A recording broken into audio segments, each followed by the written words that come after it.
The Nagoya Protocol on APS is an international agreement intended to ensure the implementation of Objective 3 of the Convention on Biological Diversity, that is the fair share of benefits arising from the utilization of genetic resources. The goal is to contribute to the conservation and sustainable use of global biodiversity. Since its launch in 2017, the UNDP-GEF Global APS project has assisted 23 countries in strengthening their human resources, legal frameworks, and institutional capacities to implement the Nagoya Protocol at the national level.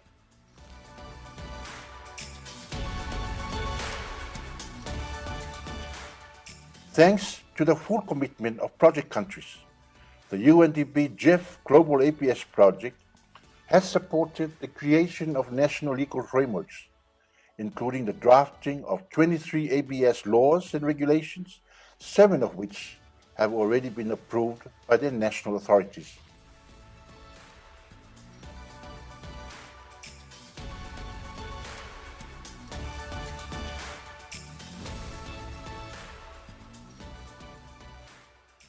To promote bioprospecting activities, the project helped producing 7 strategies, resulting in 39 partnerships between users and providers of genetic resources.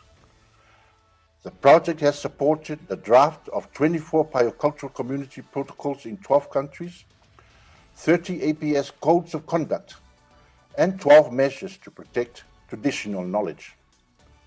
All these efforts led to the signature of some 215 ABS commercial agreements.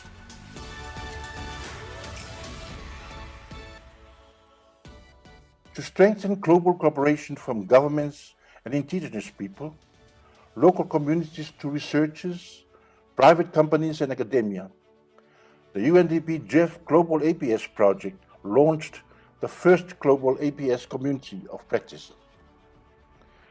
This community will provide guidance for the successful implementation of the Nagoya Protocol after project completion, while also maintaining the legacy work and lessons learned during project implementation. With 696 registered members worldwide, the community of practice includes discussion forums, webinars, articles and case studies organized by thematic areas. It also offers professional, legal and business services free of charge to both providers and users of genetic resources. And it is the platform to display national, regional and global online events such as the Global ABS Conference 2020, which mobilized key ABS actors from around the world to celebrate the 10th anniversary of the Nagoya Protocol.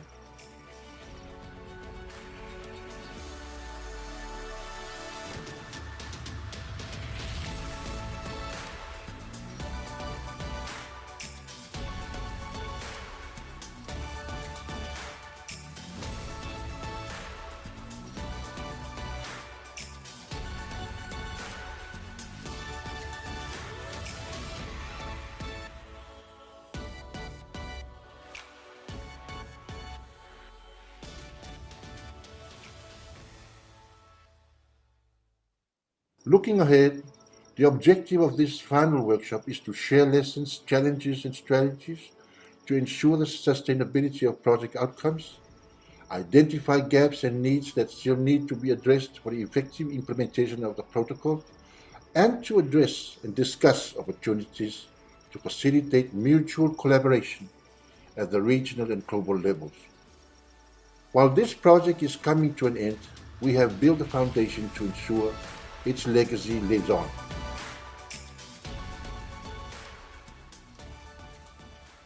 We have walked a long way together, and thanks to your efforts, we have built a fairer and greener global system that can lead us to a more sustainable and equitable development. ABS is work in progress, But there are still challenges ahead. But we need to keep the momentum to make APS the rule and not the exception. For our nature and people, let's make APS work for all.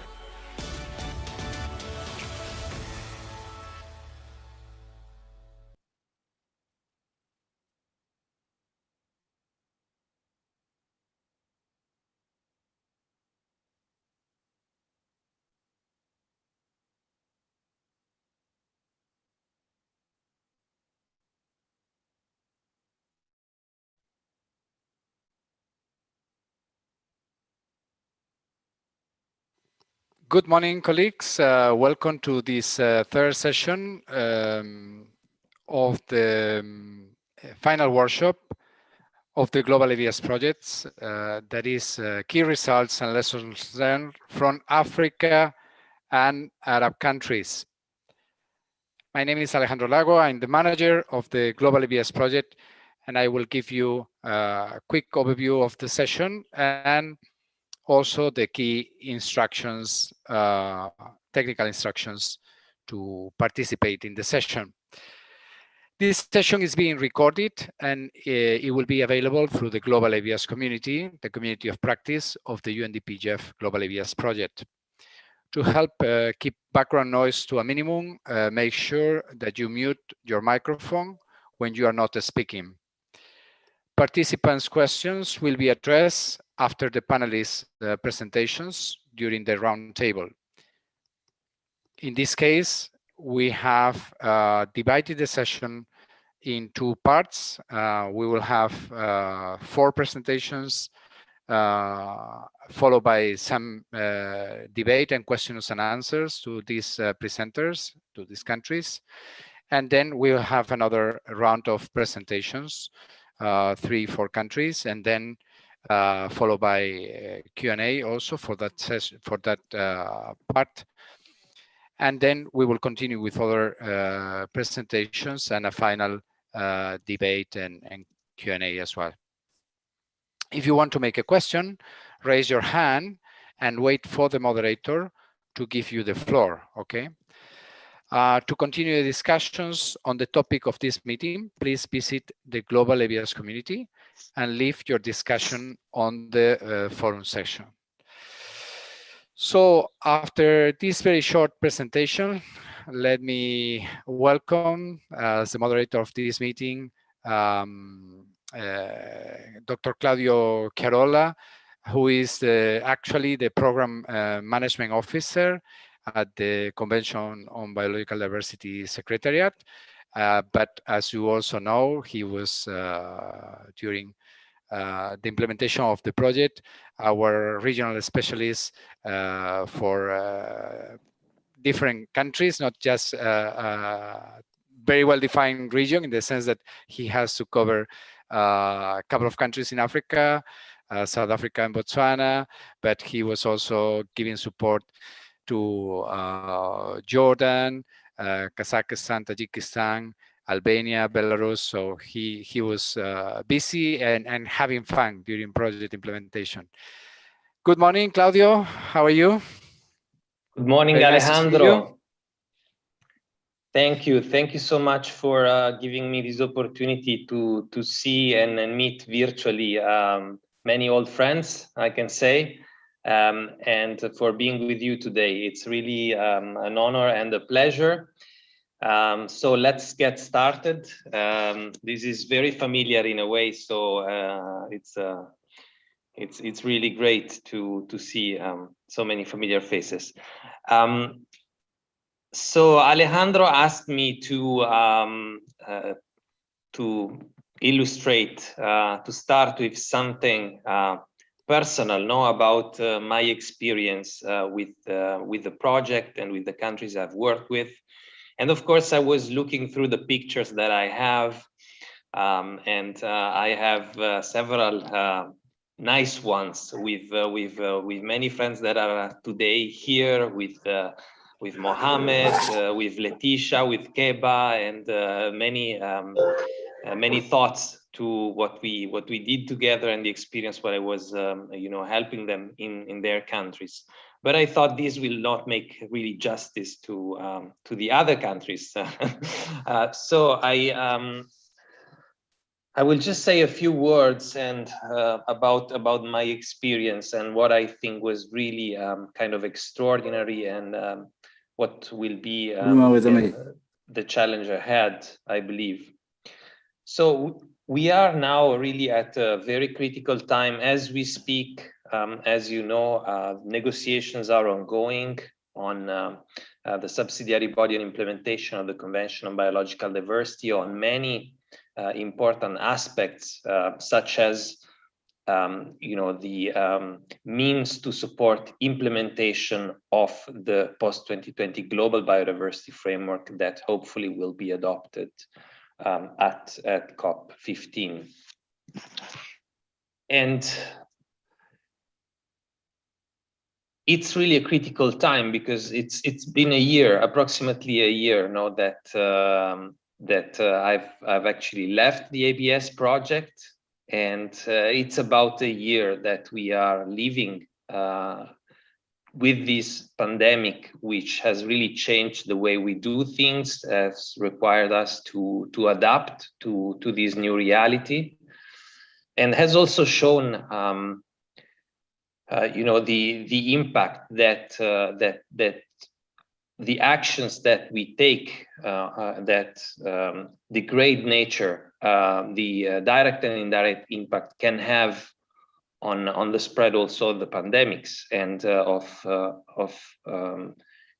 how that can badly affect our economies, our job, our health.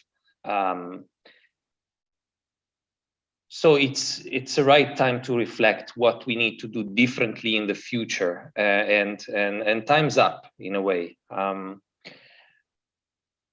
So thinking about this 2050 vision of living in harmony with nature we are talking about, and towards which all our efforts should converge to achieve that, hopefully before 2050, because that will probably be too late already.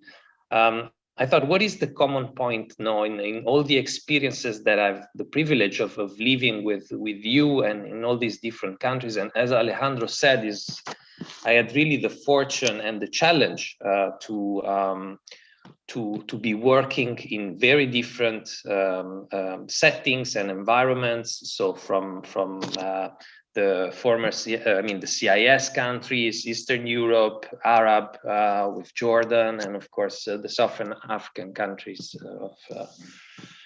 of the global ABS project. So the difference was huge, and of course my background is in law, and as a comparative lawyer, that is a fascinating, to see how these principle of benefit sharing and related legal obligations arising from the convention and the protocol are then declined and adapted, in very different contexts, in very different legal instruments, and so on.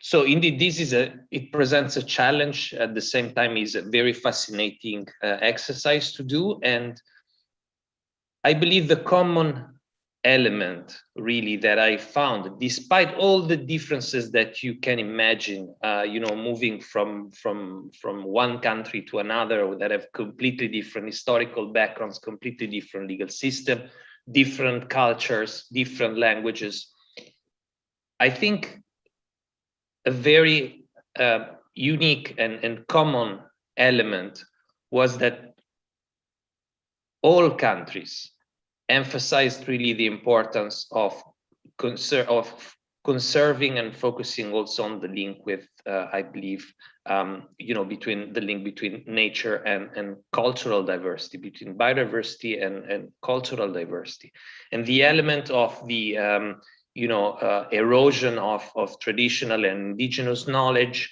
and the need to preserve it. So, I mean, we of course, we are still seeing ourselves at the center, in a way, and there's an anthropocentric vision of what we do because of what we are human beings, but that was really, really key. So the protection of biodiversity, and at the same time the protection of the cultural diversity, and the fact that this is eroding as much as nature is eroding. So I thought that is really a common red line that we can find everywhere we go, and where we found, you know, colleagues and friends that are passionate about this, and they will of course highlight and emphasize the importance of conserving biodiversity, which is instrumental for conserving the biocultural diversity that we all have, with all its differences. So I thought that was really fascinating and engaging and motivating. And we have brilliant work that was done in Botswana as much as in Belarus and many other countries. And I think particularly on that aspect is really key. So with that, I think my time's pretty much up. So without further ado, perhaps we can start with hearing from the different panels and countries about the achievements of the project. Again, thank you again for giving me this opportunity to listen to you after a year, and looking forward to your presentations.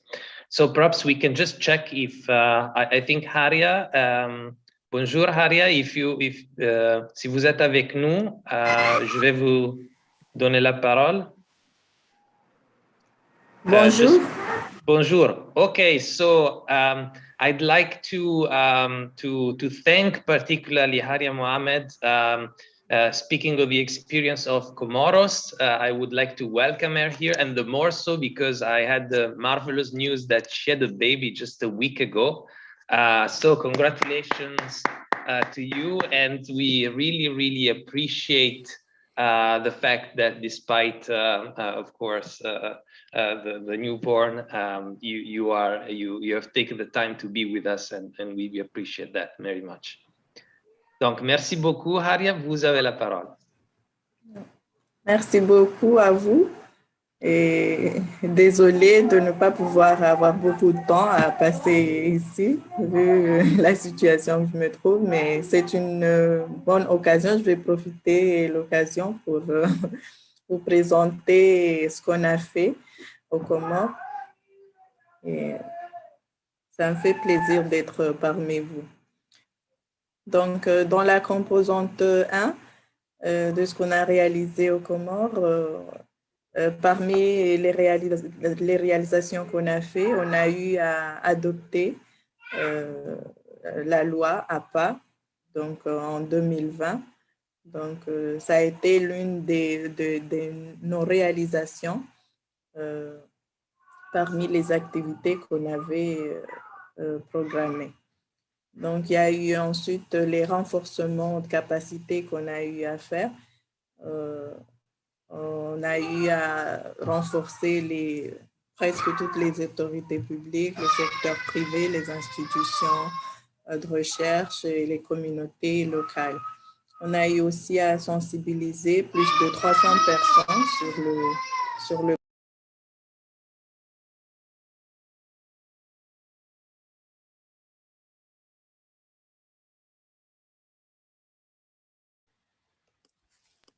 On a eu à sensibiliser plus de 300 personnes sur le protocole de Nagoya et le mécanisme APA.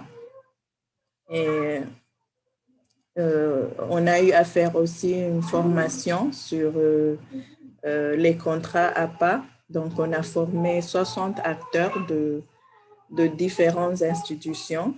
Il y a eu des juristes en environnement, des avocats, des magistrats, etc.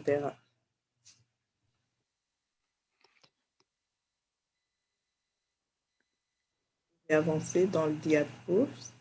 Claudio, can I suggest something? If you are so kind, could you just at the end of the slide just make a quick summary? Although we can see the key information, I think it could be helpful for the colleagues that we are not that fluent at all in French.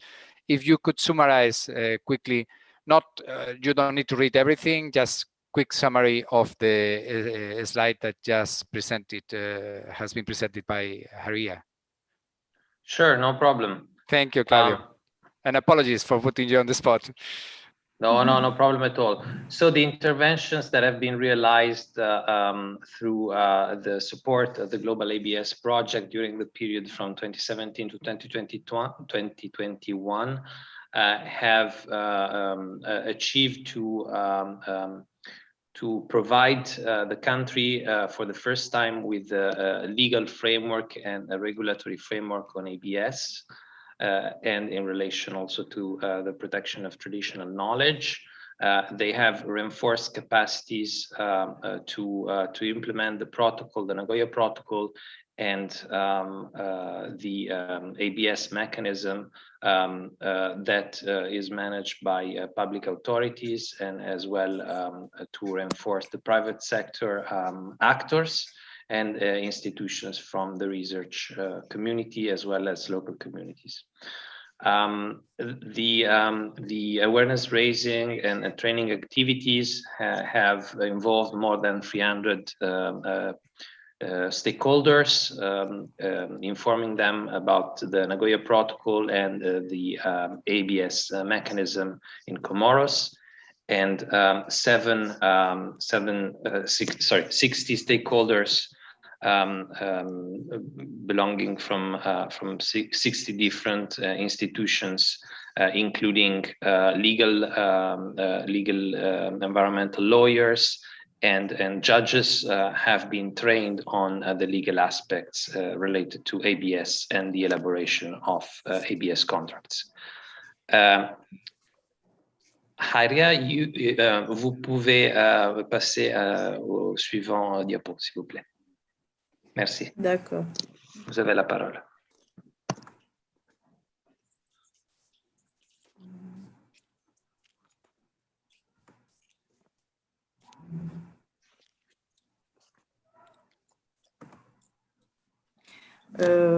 Concernant la composante 2, on a eu le projet global nous a appuyé pour identifier pour la première fois le potentiel de nos ressources génétiques.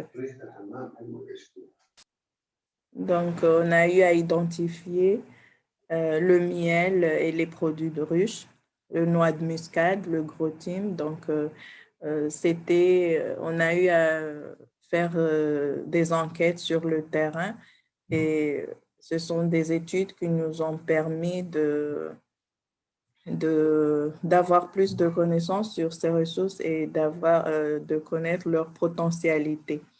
Donc, ils nous ont permis de dégager des opportunités pour la signature de contrats APA. Et il y a le premier partenariat qu'on a eu à faire avec une industrie pharmaceutique appelée Nevison. Donc, on a eu à signer un contrat APA avec eux pour nous appuyer sur la recherche de ces plantes qu'on a eu à identifier. Donc, ces partenariats vont nous permettre d'avoir beaucoup d'espoir dans le développement de connaissances et la valorisation de nos ressources.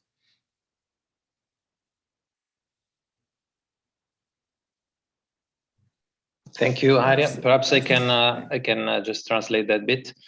So under component 2 of the ABS project, for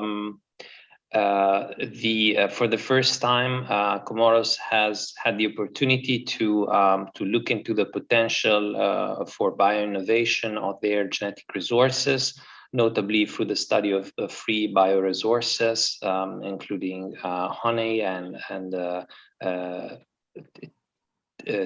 thyme. Well, I don't know exactly the English word, but the three of them are listed there. And these research has provided them with the opportunity to start negotiating ABS contracts, and in particular with one pharmaceutical company which has signed an agreement with the competent authority called Nuvisan to further develop products from these resources. Javier, vous avez la parole. Oui.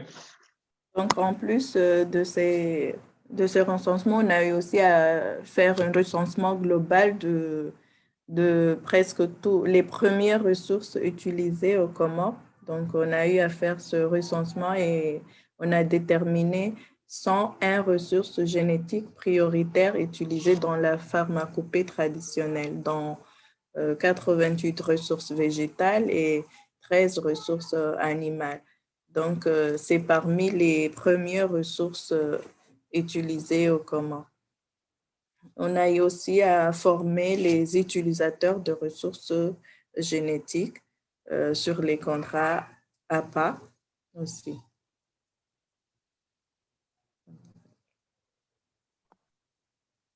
Perfect. So, and under component 3, the Comoros has started an inventory of genetic resources that are of priority interest for the countries.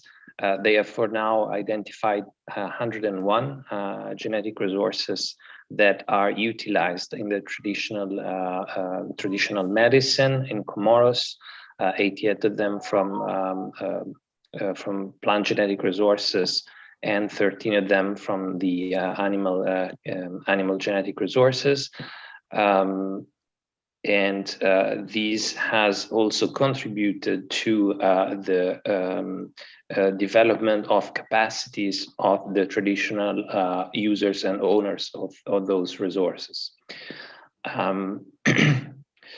Furthermore, the activities of the Global ABS project have provided support in terms of training on the negotiations and ABS contracts in close collaboration with various partners and users or potential users for those resources. Donc, je voudrais ajouter aussi que dans cette composante, on avait prévu en fait d'élaborer des protocoles communautaires, mais vu la situation sanitaire qu'il y a eu et le peu de temps qu'il nous restait, donc il y a eu des activités qu'on a remplacées, on a eu à élaborer des outils de communication, donc en comorien et en français et même en anglais. On essaie de faire aussi en anglais. Donc, ce sont des outils qui vont nous permettre de sensibiliser les communautés dans la langue locale. Donc, voilà, il y a eu ces activités qu'on a eu à remplacer. Merci. Merci, Haria.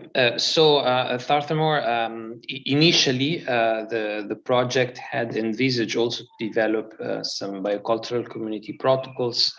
However, due to the situation that has arisen due to the COVID pandemic, unfortunately, these field activities could not directly take place. Instead, Comoro has decided to develop some new awareness-raising materials, which have been developed in the local language, as well as in French and in English. And so through these further development of capacity is taking place at the community level until the situation reverts back to normal. Merci. Vous pouvez continuer, s'il vous plaît. Donc voilà, je pense que ce diapo, c'est ce que je viens de résumer, la mise en place.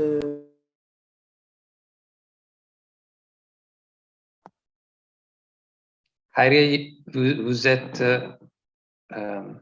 votre micro, je pense qu'il est éteint. Si vous pouvez essayer de l'allumer à nouveau.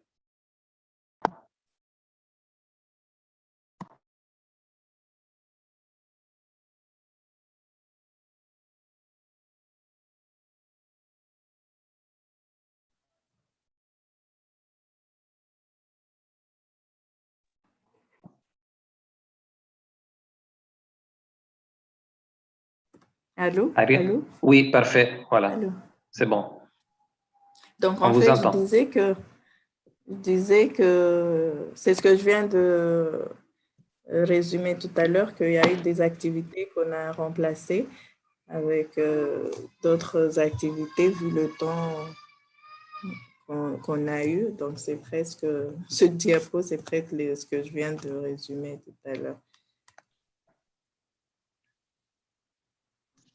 Excellent, merci beaucoup. So this slide concerns the information which Haria was providing earlier about the the fact that other Western raising activities have been developed instead of the biocultural community protocols. So we can move to the next slide.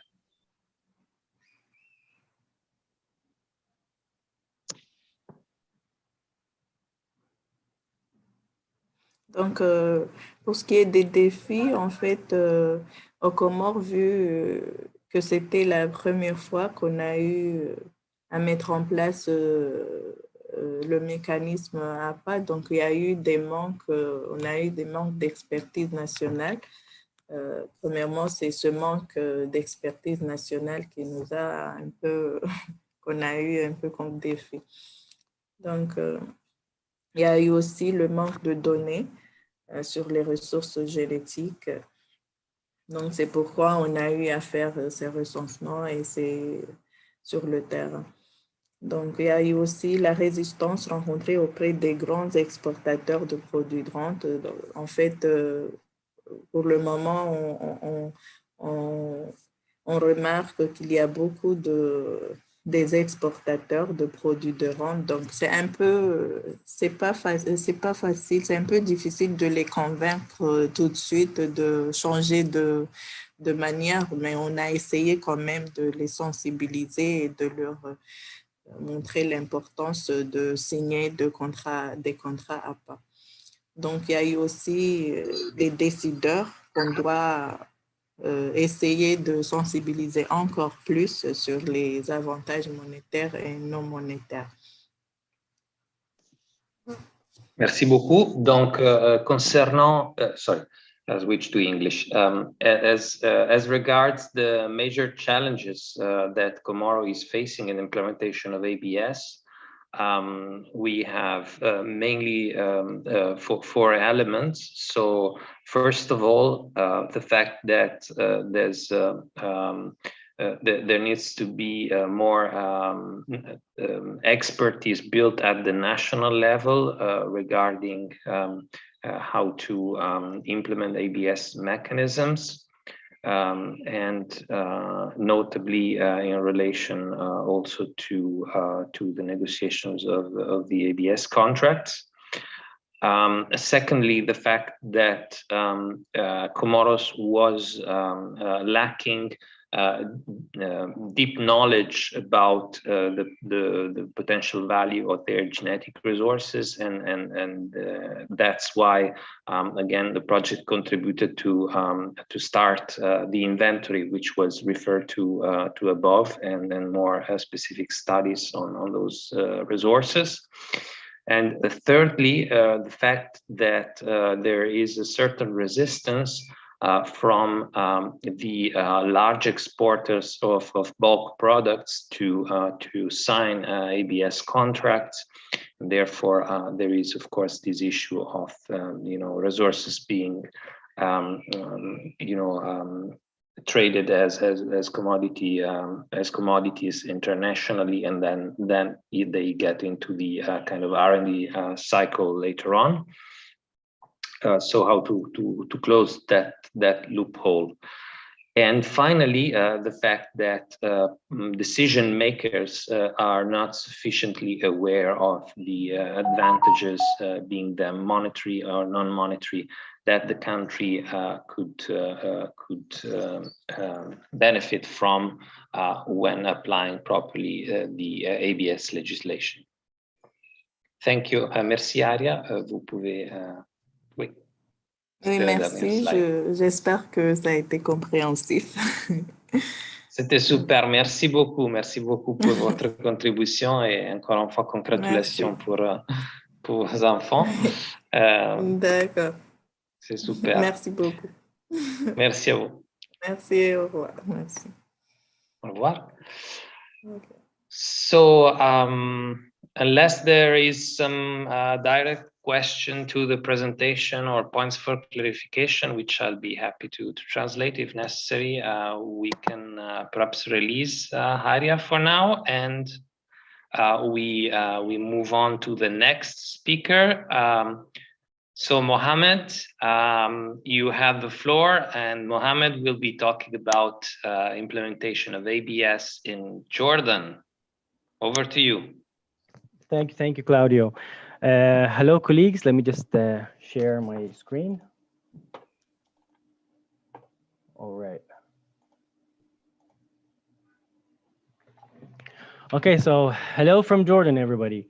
Alejandro and Claudio wanted us to be brief, so 10 minutes. I hope I'll be, I'll try to manage to, highlight all our achievements during the last 4 years in this short presentation.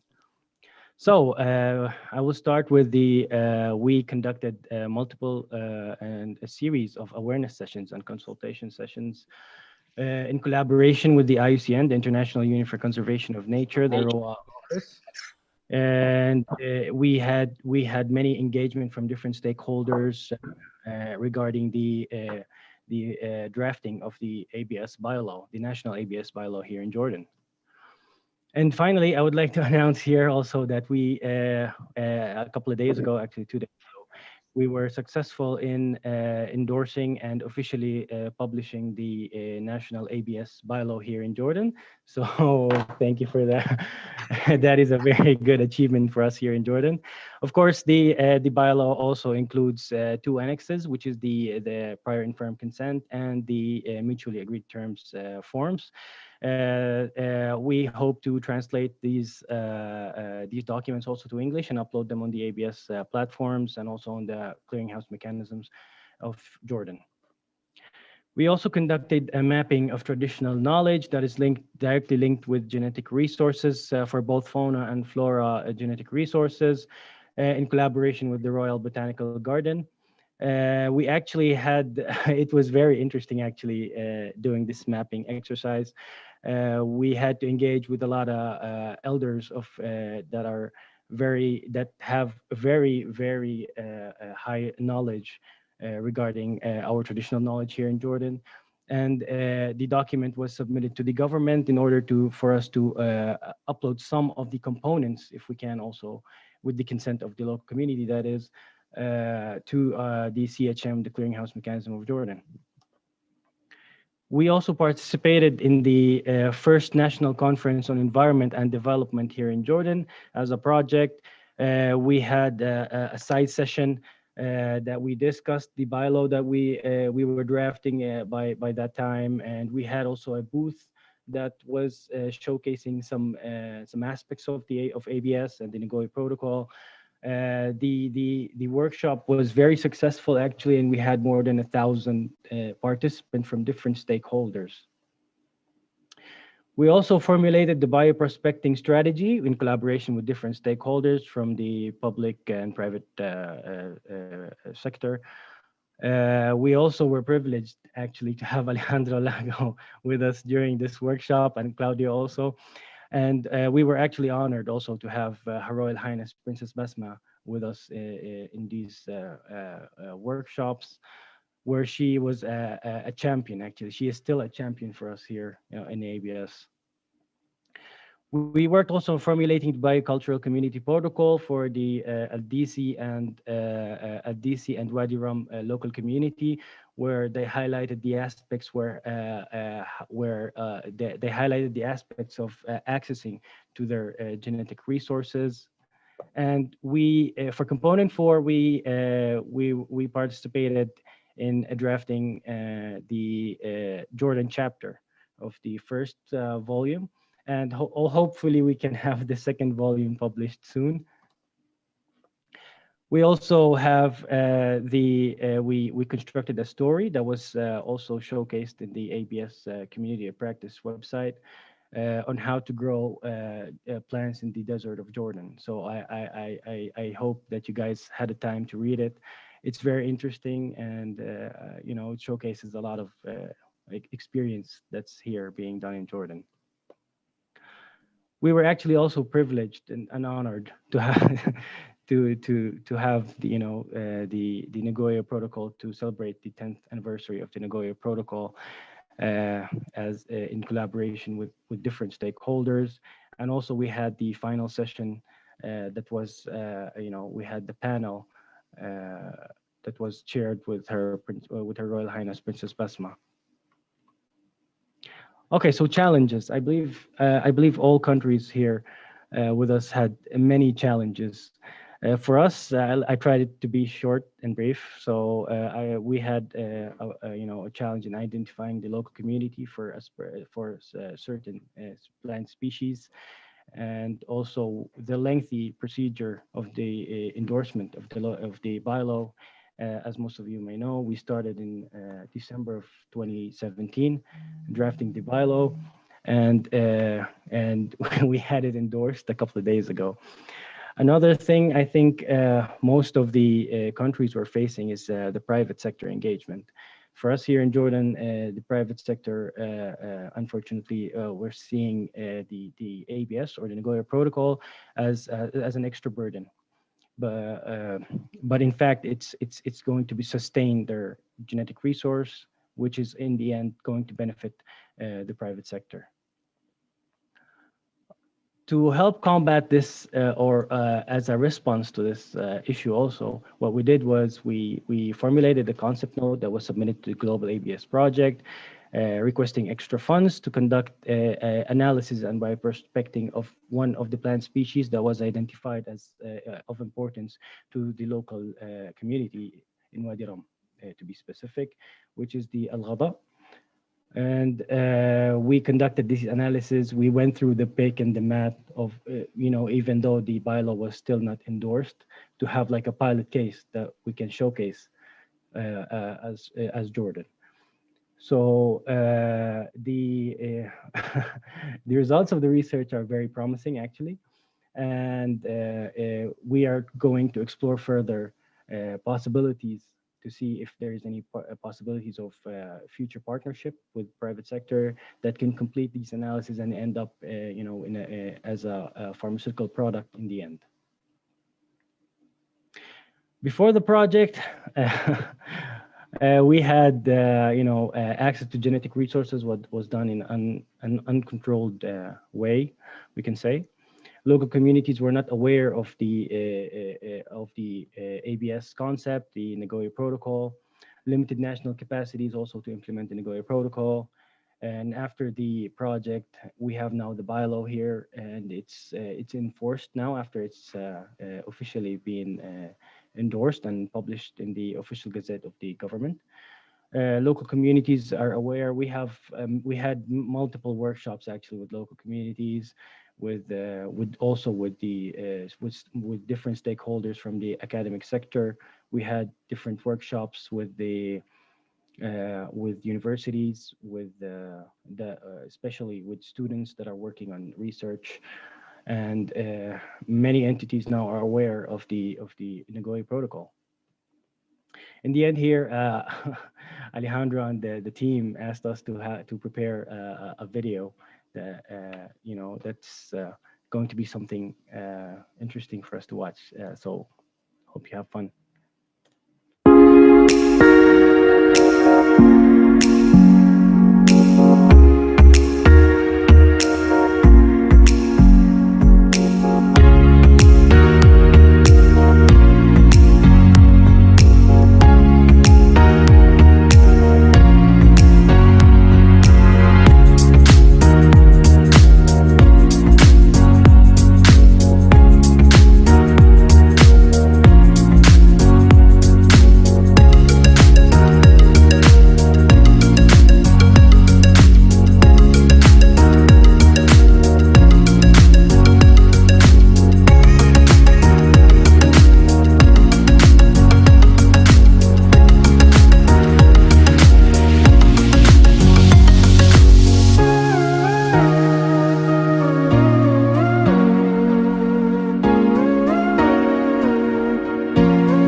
Okay, so thank you, everyone.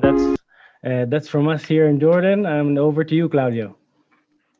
Thank you so much, Mohammed. Thank you for the great presentation and the video with all those very nice pictures. I think it's a great presentation of the work and all the accomplishment you have made, and I think in common perhaps with the presentation from Comoros, now one of the main challenges for countries, at least at this level, now that are starting basically from zero to build the national legislation and ABS mechanism. Indeed, I mean, the points that you highlighted at the time not require to actually process and absorb this concept, the absorption capacity at the institutional level, but also from the stakeholders' perspective, and therefore engagement of the private sector, no, which is key, you know, for implementation. And that I think is a common feature, a common challenge going forward. Also getting them fully on board and appraised and to support the principle and application of the concept.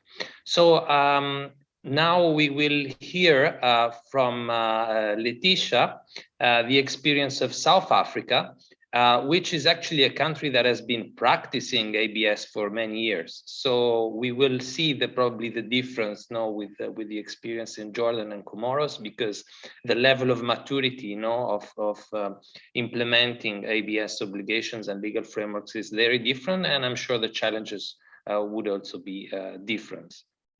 So Letitia, you have the floor.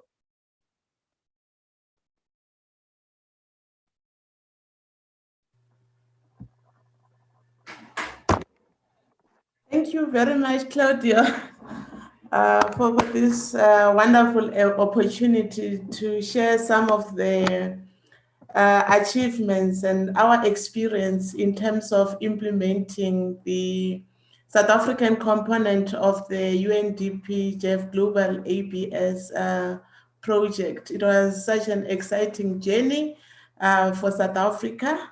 So I've tried to put our achievement into the 10 minutes, and I hope I'm going to stick to the allocated time.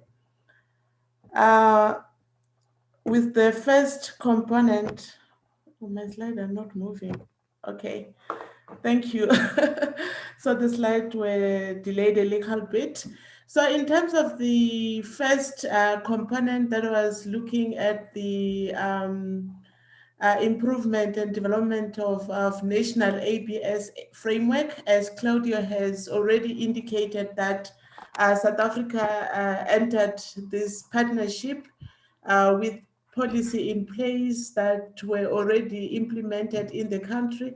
However, it came at a time when we were starting to review. We were on our 10-year review process of the existing ABS or national ABS legal framework. And we then utilized the opportunity from this project to develop more information that could contribute into the revision of the national ABS legislation. And we did that through a gap analysis on existing national and provincial legislation that talks to issues of ABS, because in terms of the South African situation, we have three spheres of government. So we've got national, provincial, and also local, who have different mandates in terms of policy development. So we were actually focusing on the national and provincial legislation, because that is where we have concurrent mandates. And again, we also have other national departments that are also responsible for other activities that are relating to ABS. Like, for example, we have our Department of Science and Innovation that is managing the documentation of indigenous knowledge or traditional knowledge that exists in the country. And they have put in place a framework to regulate the recordal of that traditional knowledge, the accessing of that data that is in the national recordal and feeding into the ABS system that the Department of Forestry, Fisheries and the Environment is implementing as the national focal point for ABS. So this report, it really provided some great recommendations that were aimed at ensuring the harmonization of the ABS regulatory environment in South Africa. However, we got some delay in the process because the bill was already in place and we wanted the recommendations, the findings from the gap analysis to inform the further improvement of the bill.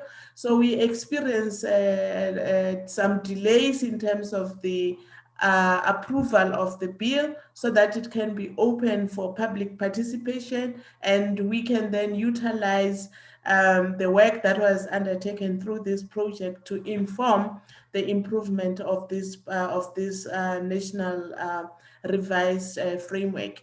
And in addition to that, we also conducted a 5-day training on ABS contract where we brought communities, industries, academia, research institutions, and as well as government officials, because at times we find government officials facilitating those engagements and advising in terms of the requirements provided in the Nagoya Protocol as well as our national ABS framework. So we had a very successful training where we brought together different groupings. So we did not mix them because we wanted them to address their issues without any interruption from another grouping. So it was specific training for the communities, another one for the industry, academias and research institutions, and also the government also had their own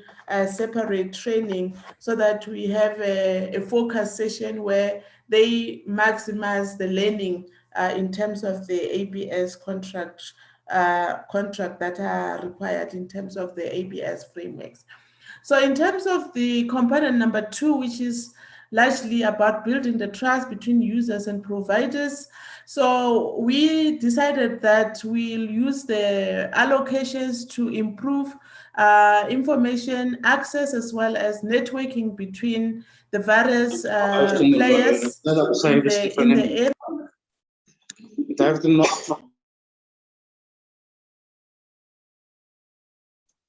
Colleagues, please mute yourself if you're not speaking. Thank you.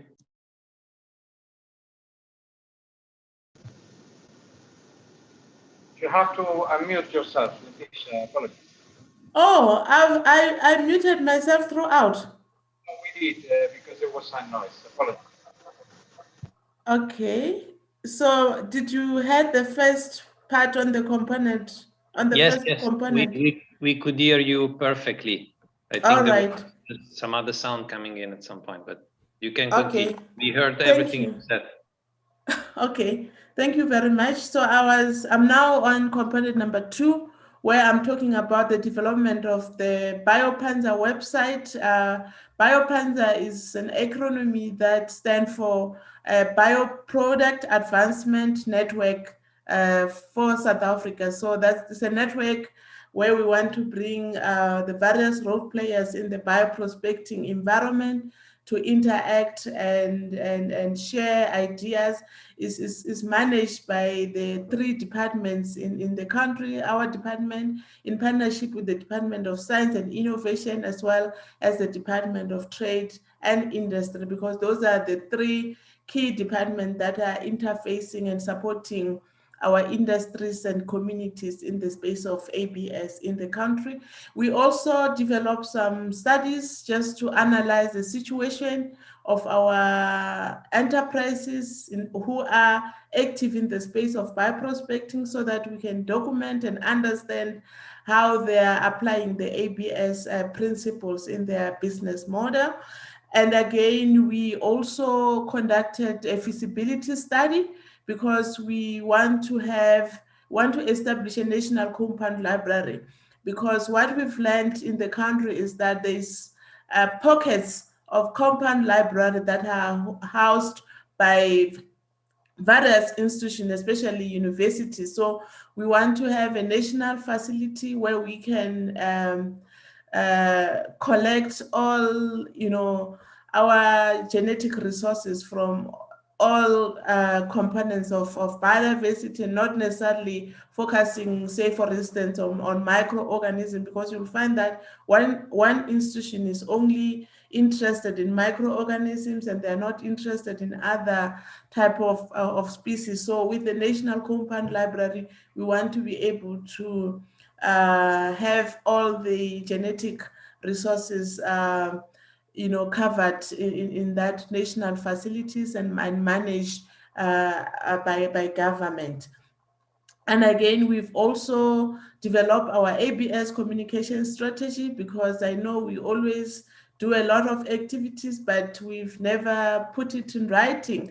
But we try to use the resources in this project to document and come up with a strategy that anyone can access and see how we approach our awareness and capacity building activities. And then we committed to develop an advocacy strategy for our IPLC. However, this is one activity that we were not able to develop because of the restrictions that were imposed by the COVID-19. Then we replaced the allocation for this project with the development of promotional materials. And I think the previous speakers also did the same. They replaced some of the activities that were not possible due to other challenges and develop promotional materials. So in terms of some of the things that we feel we still need to do under the biodiscovery efforts, when we analyze our situation, especially at a community level, we learned that there's too much involvement of communities in a form of collection or harvesting of the genetic resources for this biodiscovery efforts, but nothing is happening at a level of the community in terms of value addition. And our efforts now are working towards piloting some processing facilities at a community level, and we are utilizing the resources that have been allocated to the country through the GEF 6-star allocation. So there's a project that we are piloting, which will also generate some ideas in terms of how to enhance value addition at a community level. So now moving on to the third component, which is about the strengthening of capacity of the IPLC. So in this component, we committed to develop a biocultural community protocol, and we targeted 6 different traditional authorities who are located in the same geographical area, but with different, leadership of or management of a particular piece of that landscape where the biodiversity is found that is being utilized for bioprospecting. So I think one thing that really worked well for us was the consultative process, where we were able to get the 6 different leadership into one room and agree into working towards achieving a BCP that addresses all their needs. And in addition to that, we were able to also top it up with an ABS training so that we prepare them for the future negotiation or interaction with the sectors that will be approaching them, because their area is very rich and diverse in terms of the biological resources as well as the traditional knowledge on the natural resources that are found in their environment. And in addition to that, we then, after training them, we also developed an ABS toolkit, something that they can always have whenever they're engaging with the private sector, and make sure that they don't miss the important elements when they negotiate the benefit sharing or mutually agreed terms. However, there were some challenges that affected this project. We were not able to continue with our planned physical meetings and workshop, and that really affected the progress in this project, because it's more interactive, and you know, for the BCP to be fully developed, we needed to really have more sessions and meetings with the communities in the area, but we were restricted to visit all those areas during due to the COVID-19 challenges. And there's a huge pending matter under this activity, which is the validation of the draft BCP by the 6th Traditional Authority. We have the draft, but it needs to be validated by the Traditional Authority. But it's this is one activity that we have committed ourselves that we will find other means and resources when the time allow, and still continue to finalize and validate it. So in terms of component number 4, on the global, on the community of practice, so we contributed a chapter in the publication on ABS's genetic resources for sustainable development. And we also got support to participate during a capacity building workshop organized by the CPD Secretariat in collaboration with the UNDP-GEF Global ABS on ABS Clearinghouse. And we also participated during the celebration of the 10 years of the Nagoya Protocol, where we managed to get our minister to participate on the opening day of the 10-year celebrations. So I think the last slide is what I was asked to share. So I have decided to bring these pictures. So with some perception and reality kind of illustration, where people think like, you know, once you start a project, things will just run smoothly with no challenges. But the reality that we had to face was that in this project, not everything was going to go as smooth as we planned. So there were unforeseen circumstances that kicked into our project implementation. COVID happened.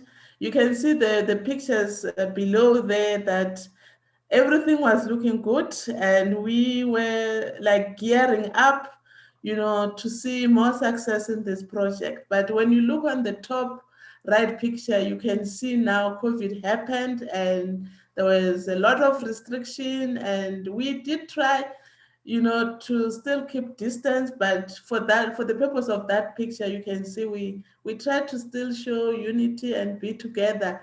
But that is the reality that we had to face in the implementation of this project. Thank you very much.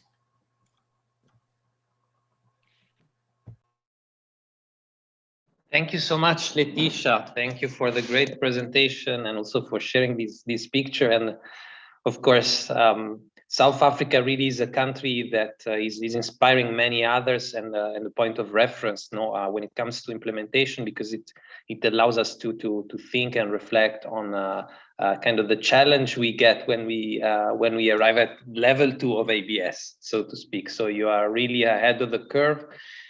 And I mean, of course, nowadays we have many additional practical challenges due to these restrictions that we are all living with.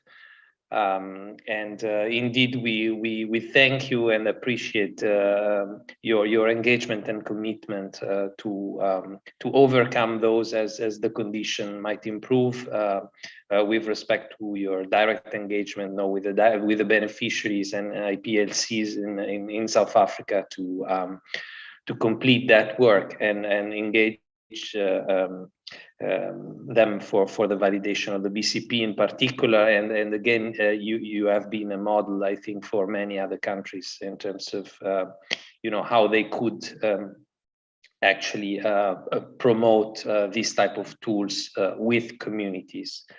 And I think another aspect that is particularly important and that comes from your experience, I believe, is also, and we can learn from, relates to the fact of being able to harness ABS principle as a tool to strengthen and improve the research infrastructure and research capacity in any particular country.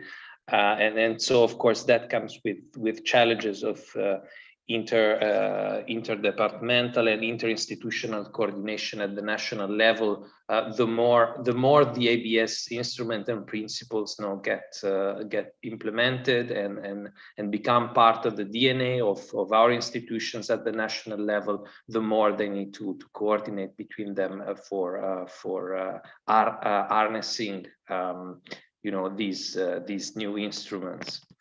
So thank you very much again for being with us and for these very informative and an inspiring presentation. And of course, please bring my best regards, in particular to Natalie and to Prashanti and to all other colleagues I had the pleasure to work with in South Africa.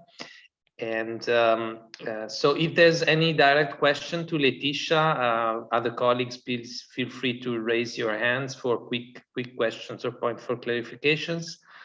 If I see none, then I would be very pleased to give the floor to our next colleague, who will be presenting the experience of Rwanda in particular.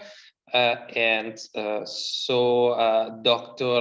Hitma, if you can hear me, please feel free to take the floor. We look forward to hear from you. Thank you.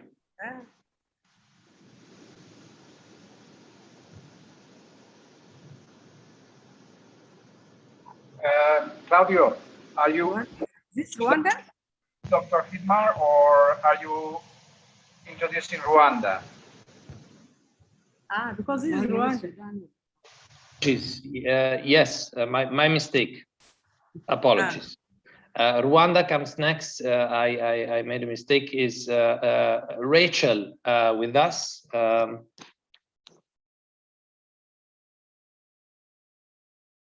Rachel, you have the floor for Rwanda. Apologies.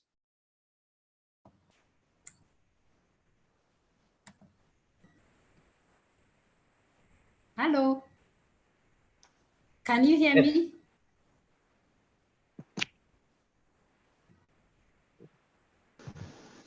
Loud and clear, Rachel. Okay, good morning. I don't know whether it's still good morning, everyone. I'm happy to present for Rwanda on ABS, though I'm very new to the ABS community, and I've just taken over from my colleague who is no longer working with the. So I want to present on the achievements.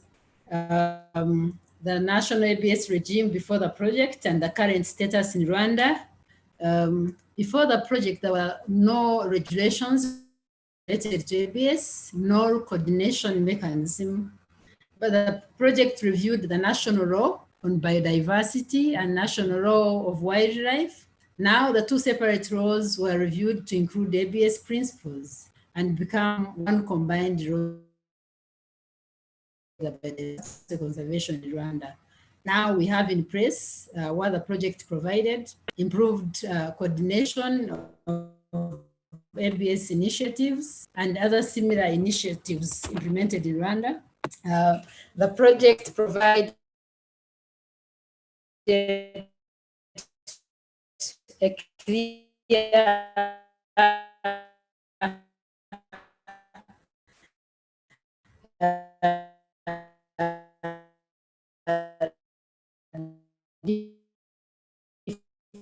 differentiation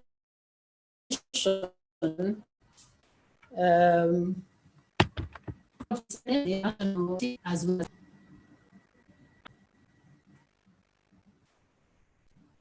Hello.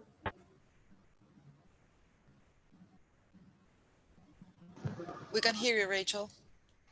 Yes, somebody sharing the screen for me from that side should do next, because I didn't share my screen myself.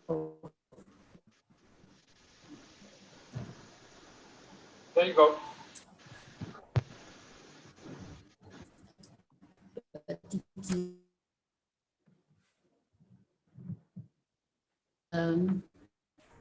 Oh, this slide are not moving. It's now okay.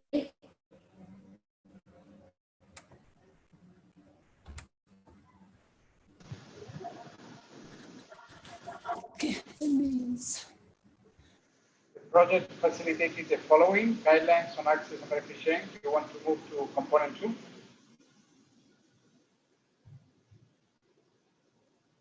There you go.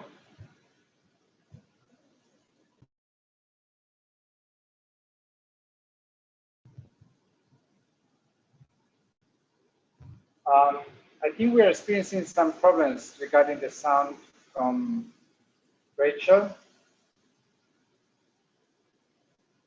I don't know if you, Bernardine, want to support her on this, because we cannot hear her. Oh, hello? Do you hear me? Yes, we do. Hi, Bernardine. Yeah. So you don't. I think we lost Lecho. Lecho, can you continue? Lecho, we don't hear you. No, we lost her, I think. Okay. I can take it from here. There's no problem. Thank you, Bernardine.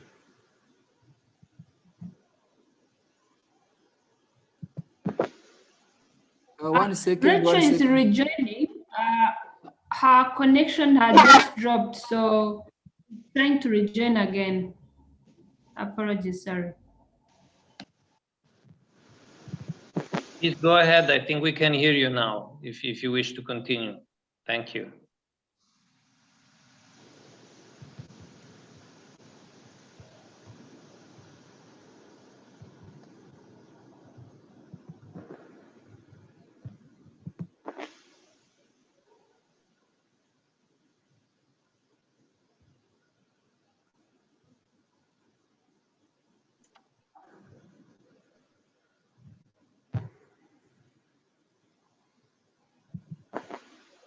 Hello.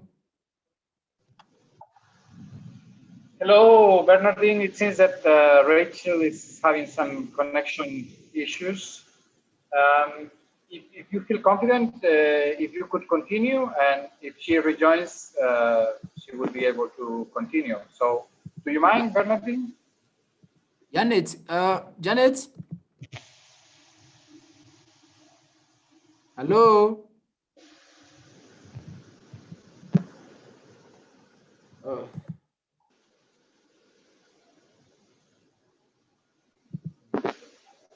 Okay, so maybe let's Hello.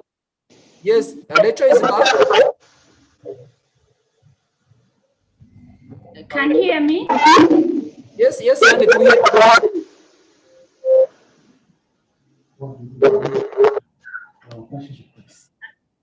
Hello. Hello, Janet, we hear you. We hear you. Okay. Can you continue? Okay. All right. I think let me continue while she's trying to get to the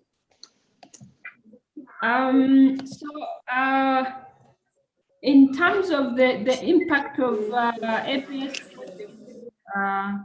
on SDGs and national efforts, the ABS project, which of course falls under the portfolio of biodiversity. So in Rwanda, all considerations of biodiversity and of course under genetic resources and traditional knowledge in Rwanda was also considered as part of mainstreaming in policies, strategies and plans.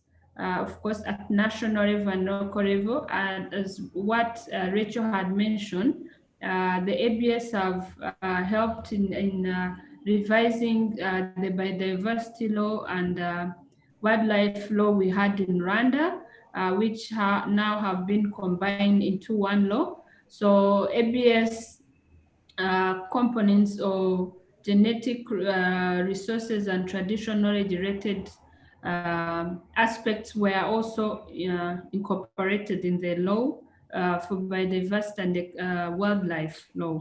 And this has also been mainstreamed in the national policies and strategies as part of the component of biodiversity in Rwanda.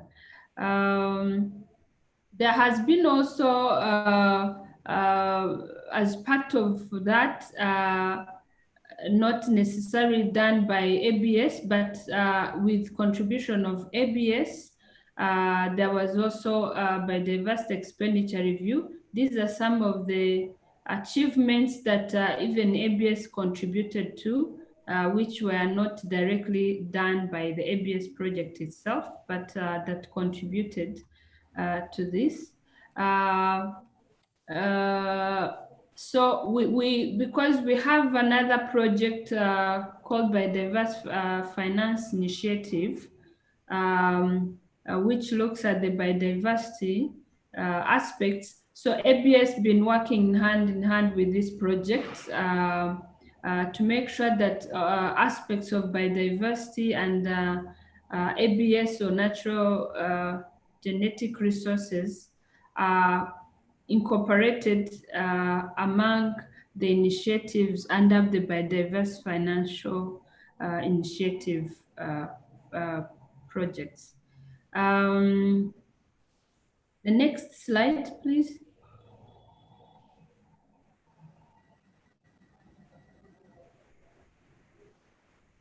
Hello, next slide.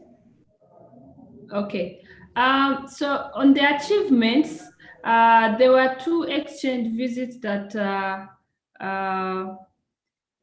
to inform the development of genetic resources valorization strategy that have been completed. So there were 2 exchange visits that happened during the ABS project. They also, we managed to develop mainstreaming ABS in value chains to increase the local socioeconomic impacts. We also developed a strategy for initiating research and discovery partnership and engagement of private sector in ABS compliance value chain. Here, specifically, we worked, we had assessment of the national capacity in terms of research related to genetic resources, which would be used to inform government during the negotiations with potential companies or private companies or research institutions from any part of the world that may want to use part of the genetic resources from Rwanda. And the capacity assessment of national laboratories from different organizations that have the laboratories was conducted to make sure that they have capabilities or capacity to research on some of the content of genetic resources that could be used for value chains for different products that people may want to use them for.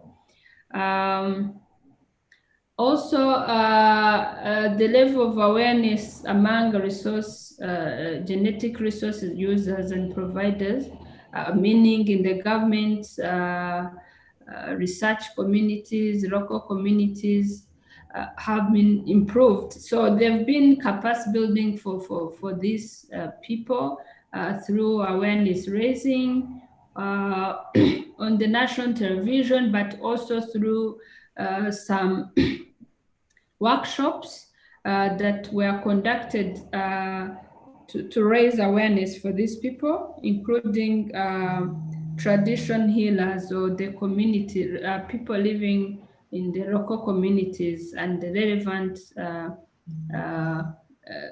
private sector individuals that are in industry sector that could be using some of these genetic resources as raw materials to some of their production of products.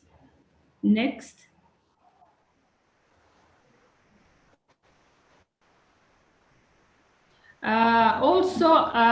We managed to develop guidelines and toolkit for access and benefit sharing of traditional knowledge associated with genetic resources in Rwanda. We also, which had the information for users, providers, and regulatory institution to general public, meaning the guidelines and toolkit is to guide different categories of people that may be related, that may need to apply for some authorization to use genetic resources, or those who have traditional knowledge on those genetic resources, on how they can deal with people that may want to access to those traditional knowledge that those people have on specific genetic resources that are found in Rwanda. So this is also available online, and it's to continue to contribute to the change in knowledge and attitudes on different levels, being the community, local communities, people who are involved in research, but also this will also continue to contribute to the what the country is doing in terms of implementing the Nagoya Protocol and the CBD in general. So as I mentioned, there have been different capacity building that were conducted. So we believe the project have helped in increasing capacity of public, private sector, and stakeholders in ABS in Rwanda. And people now have level of knowledge. I would say not 100%, but at least there's awareness to some level that people are aware of some of the information that people were not aware of before. And probably even our current laboratories that we have, the researchers have even started looking on how they can do further researches on some of these genetic resources to be able to maybe to work with people, the industries or private companies that may want to have access to some of these genetic resources as part of their raw materials for production. Next.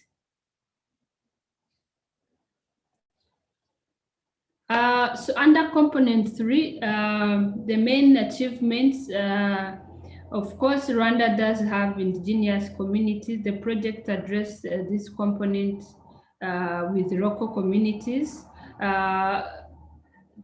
Sorry, Hannah, this is the error in typing. Indigenous communities that we are registered in Rwanda, but we have local communities, people who that we call tradition healers. I mean, locally, people who have specific knowledge on some of the plants that we have in Rwanda that are used traditionally to heal as medicine for some diseases. And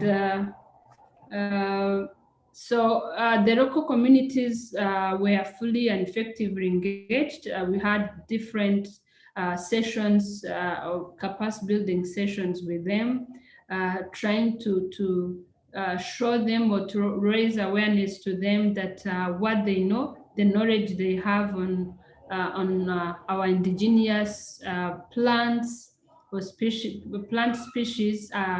It's a valuable information they have that should be used for their benefit, but also for the benefit of the country in terms of helping them also in their livelihoods or their development journey that they have as local communities.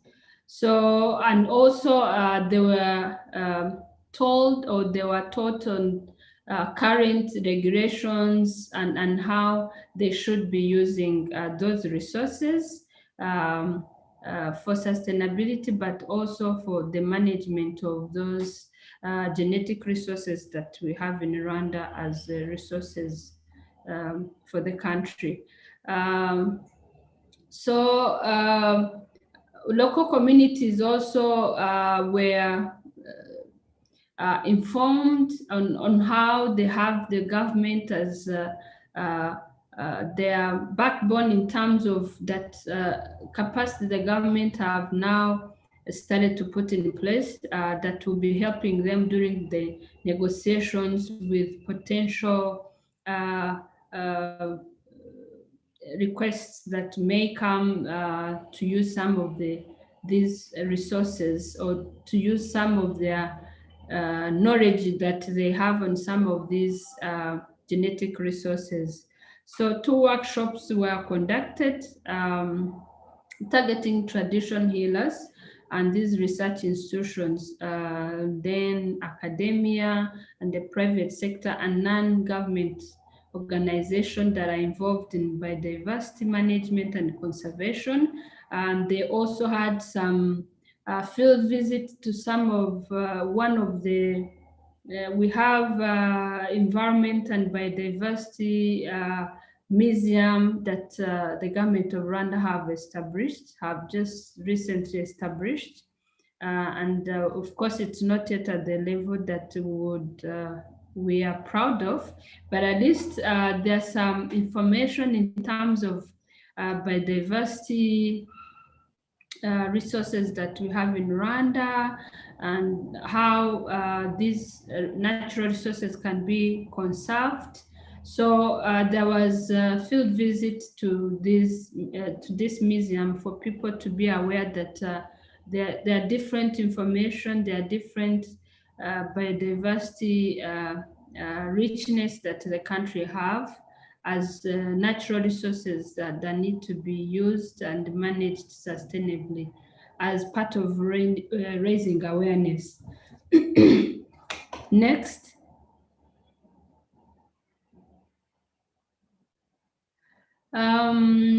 So as part of global community and knowledge sharing with other countries, there is now, because as my colleague Rachel mentioned, the previous colleague who was following that has participated in different meetings, ABS global meetings, but also even some of online community practice that where he involved, interacted with, I think some of people who are on this call, but also people who are involved in ABS globally, and also local communities to understand more as part of sharing the knowledge. Also, there was participation in the COP. So where knowledge on genetic resources in Rwanda and what is Rwanda doing was shared through the ABS project, of course. So the project also produced and shared some of the products on the lessons learned and the best practices and challenges the country have in terms of managing these genetic resources through South-South cooperation. The project have also been learning from other countries in Africa, of course, through all these platforms or the exchanges that happen, of course, in Kenya and Ethiopia. And this has helped the implementation of ABS in Rwanda because we're trying to learn from other countries what they are doing in terms of management and enhancing the national policies on the proper management of these genetic resources. Next. Of course, we have no doubt that the project have contributed to the global objective of ABS, of increasing and strengthening access of community on genetic resources. And I would say, as somebody who was working in the program where the ABS project falls, although I was not part of some of these exchanges, but throughout the process and the implementation, there's so many information I've learned through this ABS project. And just even knowing that there are benefits for local communities that have traditional knowledge on our genetic resources. So meaning whoever may want to assess, have access to these resources would have to have a fair and equitable sharing of benefits to the local communities in Rwanda that have this traditional knowledge or that have information on these genetic resources that can be used during the value chain or for other economic related activities. So, of course, with the COVID situation we had, we learned from this really COVID impact, which somehow also affected part of our implementation, even though we were towards maybe the end of the project. But of course, there's some information that we had to adapt in terms of the workshops on some of the work that ABS was still doing. So we had to conduct online trainings, and we think moving forward, even online COP should be something that should be looked at to facilitate the flow of information from different countries, of course, and globe.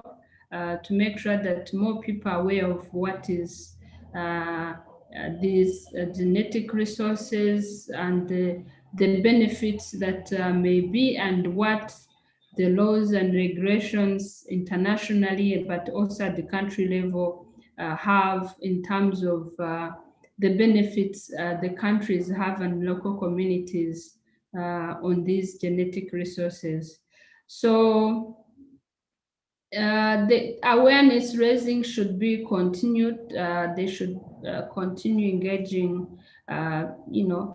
different people from different categories to make sure that this information is not just in among a few people or people who have just been implementing this project, but also beyond, even at the country level. I would say in Rwanda, even though we would say we've raised awareness on the ABS, we still have challenges or the need to do more. Like I mentioned, for us as a country to benefit more, we need to have our researchers or research institution with the capacity to really be able to have information on the all genetic resources we have in Rwanda, so that it can help during the maybe negotiations with potential users that may want to use some of the genetic resources in Rwanda.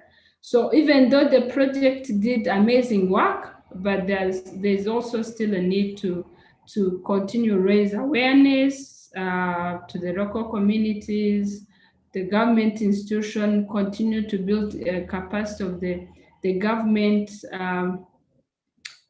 institution or the government's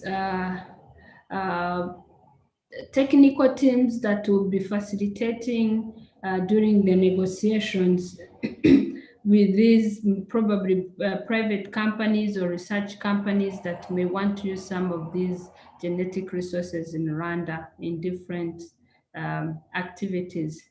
Next.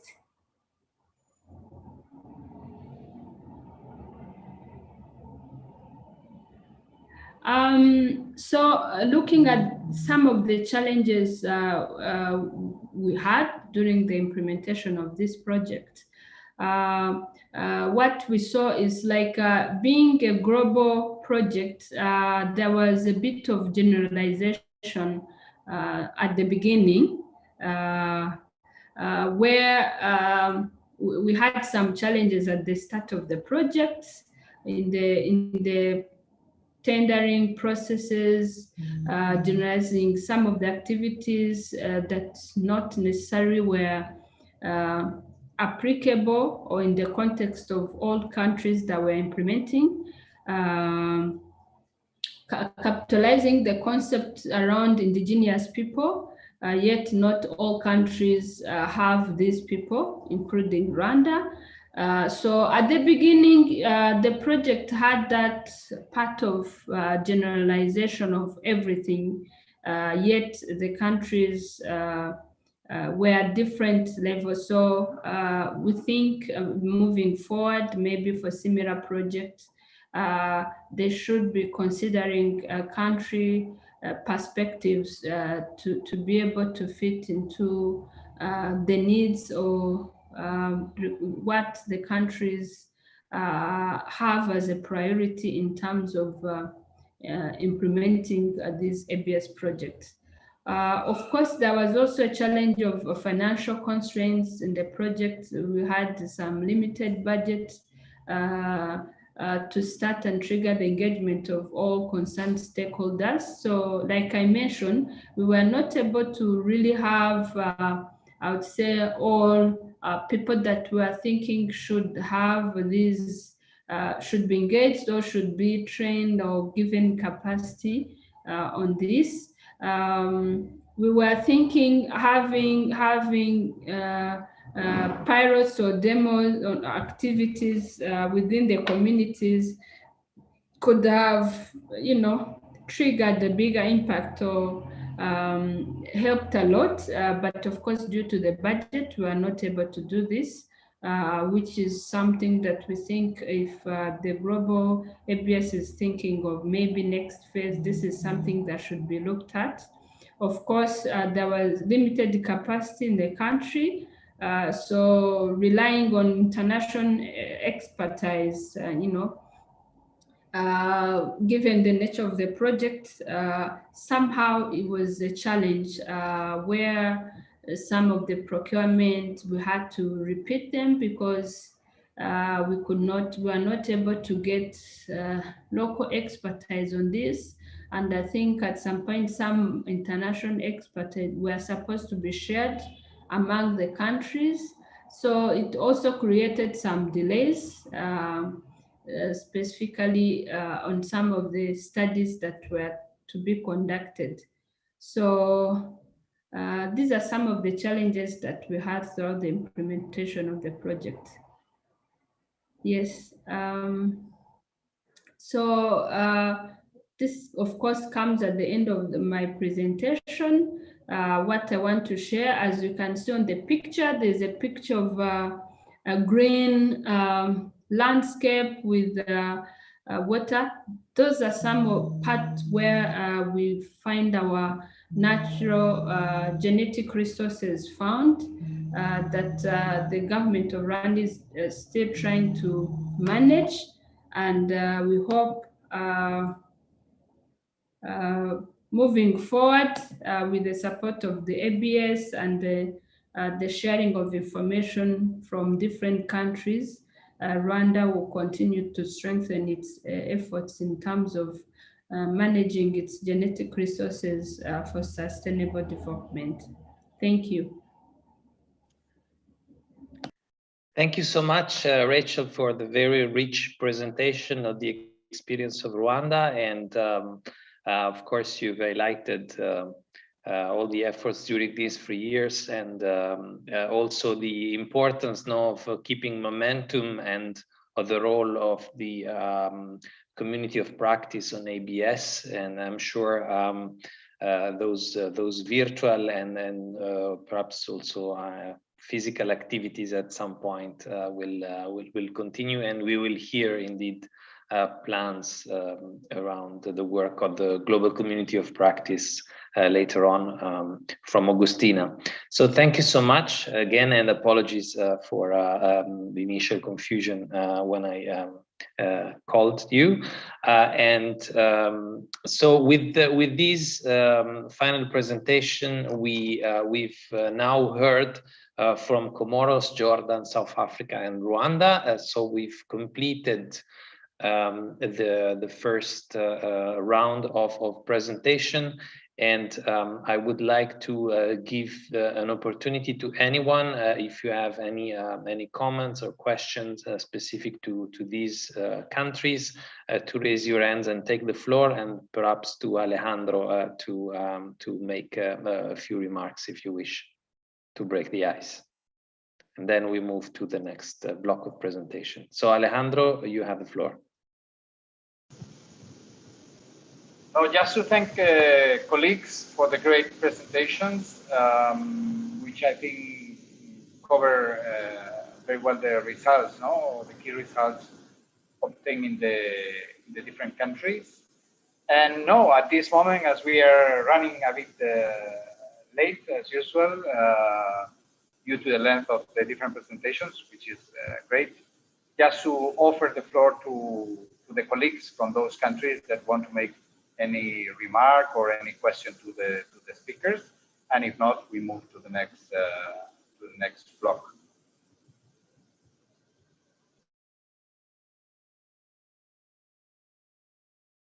Thank you, Alejandro. So colleagues, if you wish to take the floor, there's at the bottom of your screen a reaction icon. You can just raise your hand or activate your mic and take the floor.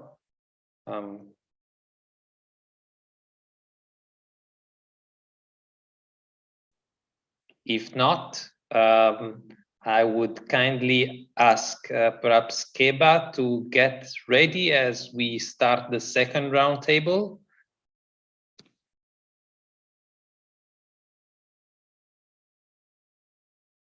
So I don't see any hands being raised as Keba started to display the presentation, but you still have the chance if you wish.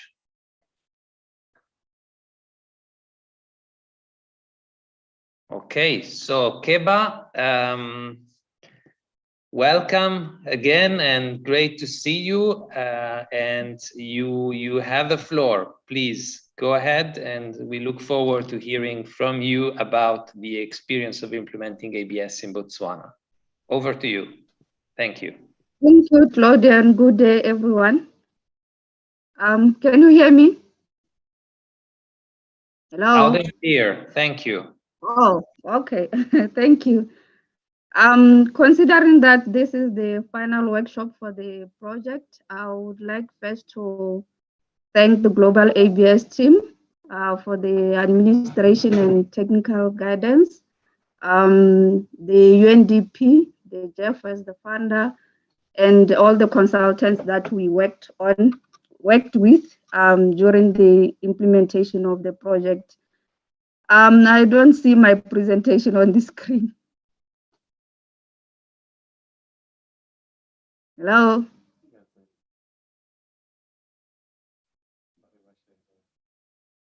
Okay, now it's on. I will start with the national regime before the project. That is after the 2014, when the country acceded to the Nagoya Protocol. So we didn't have the ABS legislation, though we had various environmental legislative measures, but they did not comprehensively dealt with ABS issues. So during the policy review that was undertaken under the project, we found that in some of the legislations, like the CBNRM policy, it outlined the strategy for the equitable sharing of benefits with the participation of local communities. We also found that the Industrial Property Act had some notions of traditional knowledge, benefit sharing, and prior informed consent, but from the intellectual property rights, not necessarily from the ABS perspective. So before the project, we also had the permitting systems that was done by different stakeholders. An example is the Department of Forestry issuing permits for well products or plant resources, and wildlife for wildlife resources, and other different permits. We also had, before the project, instruments that were used to exchange as agreements between the users of genetic resources and the provider. The likes of the material transfer agreements, the private contracts, the MOUs and export permits. So this is after acceding to the Nagoya Protocol and before the project. So everything seems to have been done without ABS elements, or without the ABS Nagoya Protocol aspects. Next slide.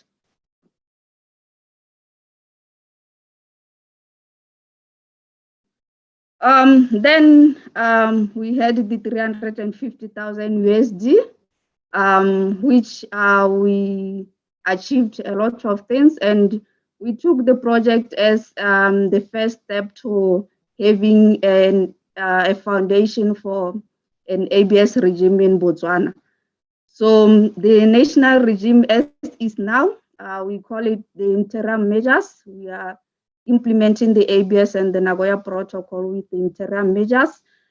We managed to achieve to have or develop the draft ABS bill, which will then have to develop the regulations alongside the approval process. And the regulations will include the pick and match templates. We also managed to constitute an ABS National Committee with various experts. We also worked on the access form after different trainings that were done on ABS, from the simple ABS concepts to developing contracts. So we managed as a team to adapt access from the African Union practical guidelines. And this led to more applications from users now that we communicated to the Secretariat how Botswana is implementing ABS and Nagoya Protocol. So we saw more applications from users internally and externally, requesting access from plants, microbes to animal genetic resources. We also managed to train different professionals on ABS contract drafting and negotiations. And this personnel is the one that is going to form part of the ABS National Implementation Committee, which will be assessing the applications from different users. Next slide, please. Of course, it can be a smooth sailing. We landed into some challenges. First, it was the ABS aspect was new to us, those who were driving the project, and even those experts that we were working with. So we encountered limited experience with putting ABS in practice in light of the new obligations under the Nagoya Protocol. We also had a challenge more so that the public and those dealing with genetic resources on daily basis have had limited awareness among stakeholders on ABS and Nagoya and related benefits. So we then realized that they still need for more resources to spread the message, especially to remote areas. Because within the project, we had pilot areas, and they were focusing mostly in one region, and there was one in another region. So we were not necessarily covering the whole country. So there's need for more resources to cover, if not the whole country, then spread the message beyond the pilot areas, which are mostly the biodiversity hotspots. And with the ABS manual developed by the team, we hope in the next phase we'll be able to implement it beyond the stakeholders that we worked with. Another challenge was on communication of the Nagoya Protocol using local languages. The technical jargon that is used, it was heavy on us in translating it to our different ethnic languages here in Botswana, but we hope to get resources and engage some translators here nationally to work on that, all the materials that we produce within the project to try and translate them to our local languages. Of course, we can't ignore the fact that we are hit by COVID-19. So we managed to finish the development aspects of different publications, but putting ABS into practice when we were in the verge to start that, then COVID-19 hit. Next slide, please. That was on component 1 and the regime before and after the project. Now moving into component 2. Here we focus on mostly issues of capacity development and improvement of ABS communication strategy, just to have the strategy in place to guide those who are sending message to different stakeholders on ABS, and different tools that can be used to raise awareness to our stakeholders. We also had a stakeholder engagement plan.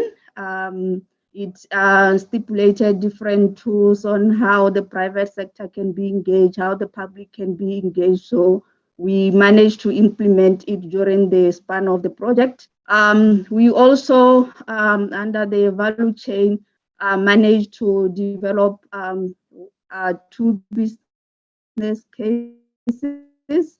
One was on the Devil's Claw, and the other one on the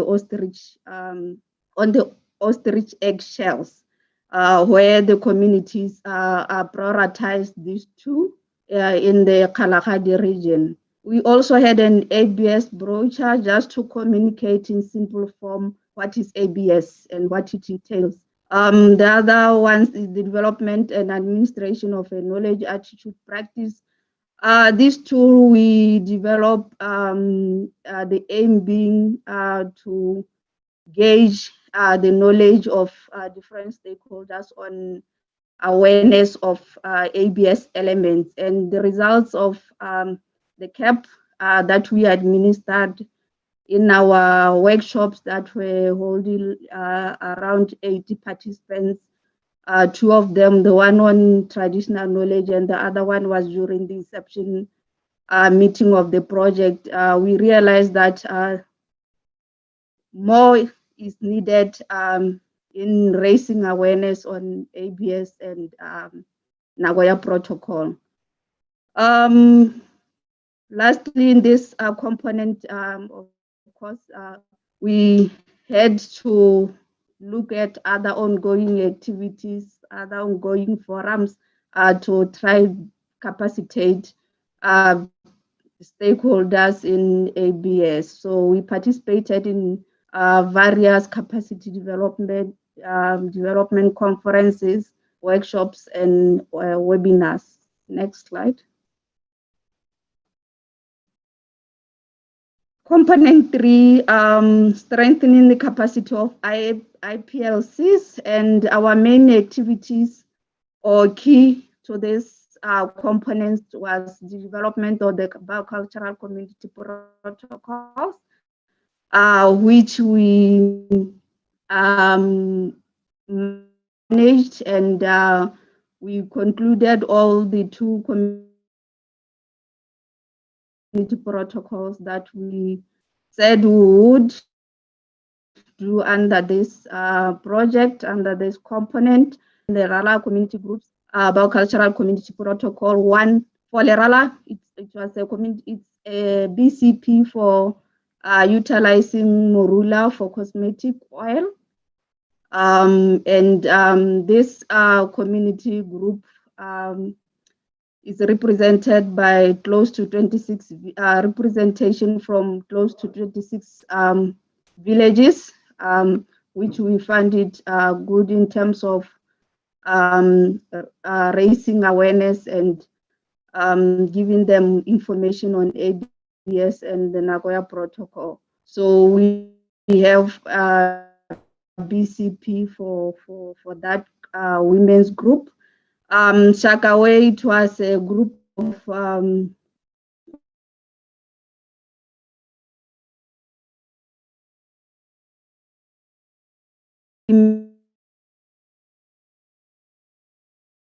men also. So they ended up having representation of men, and they are working with one species, mungongo. So they are using that mungongo tree to produce cooking oil. So we worked with them to develop the biocultural community protocol, how they are going to work with the internal the Mongongo and capacity building sessions. CPs with the 2 groups were also done in peak and met related issues. As part of, and we still have more steps to take beyond the global ABS project. So we managed to print the BCPs, but then we need to hand over the BCPs to the respective communities and also translate them to their local language. We also had some communities requesting support for us to facilitate them to develop BCPs in other parts of the country beyond the pilot areas. So that will be done with other resources now that we are closing this project. Next slide, please.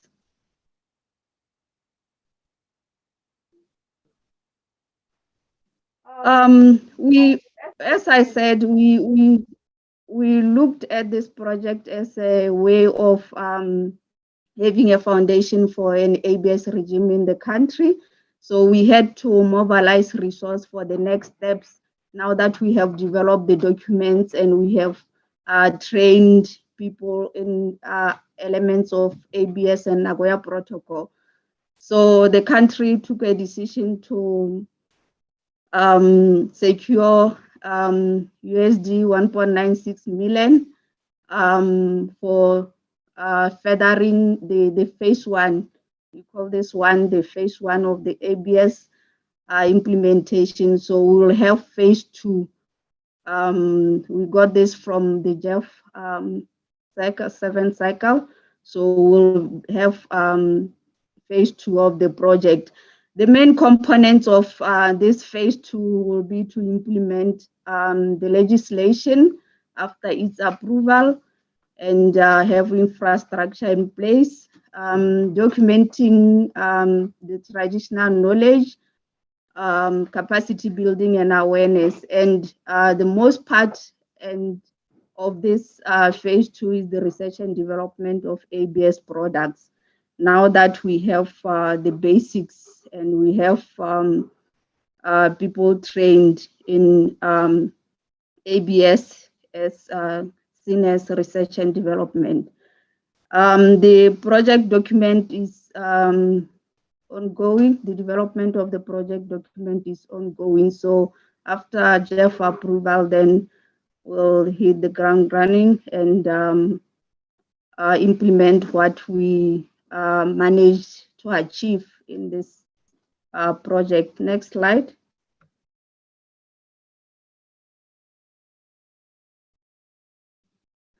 Component 2 on community of practice. This one, I wouldn't say we are much active on it, but we are a member. We found the platform useful in terms of information sharing, as other countries have managed to upload their lessons learned and what they are doing in terms of ABS and Nagoya Protocol. So we found it useful in that regard. We participated in community of practice workshops, the last one being the one that was in Seychelles. We hope to upload project outputs after approval in that community of practice so that other countries can see what is happening in Botswana in terms of ABS and the Nagoya Protocol. Next slide, please. We were then asked to share something. Then I said, we couldn't have achieved this as the competent national authority or the national focal point for ABS without stakeholders, without a team. So these pictures represent members of the ABS national team, and which worked tirelessly to make sure that this project becomes a success. So these are from community to stakeholder inception and traditional knowledge workshops, pictures, and from the biocultural community protocol workshops that we had with the community. So these are the main people that were at the forefront when it comes to making sure that we achieve what we said we'll do under this project. So that's all, and thank you. Thank you very much, Keba, and thank you so much for the great presentation. And I recall all the work, particularly on the BCPs that you have done. That has been very pivotal, no, and a stepping stone also in that respect on component 3, which was really great. Besides all the other work that you have done.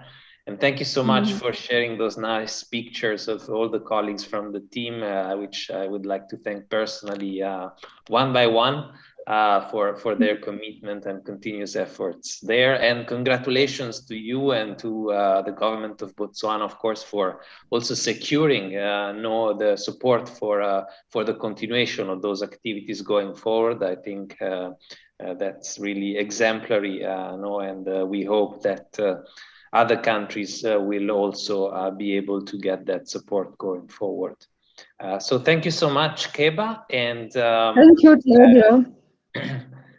Thank you, and great to see you again. And stay on if there's any question being directed at you.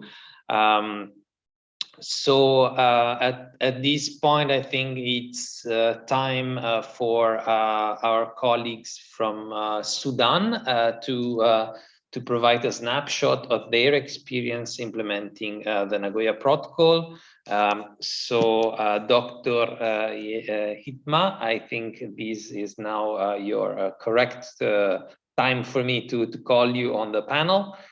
So if you can join us, please feel free to take the floor and to share your presentation with us. Thank you. Dr. Hitma, you have the floor. Okay, thank you, Claudia. And thank you, Alejandro and ABS team for giving us opportunity to provide a presentation on the achievement and challenges and opportunities we have in order to go ahead for implementation of the Nagoya Protocol.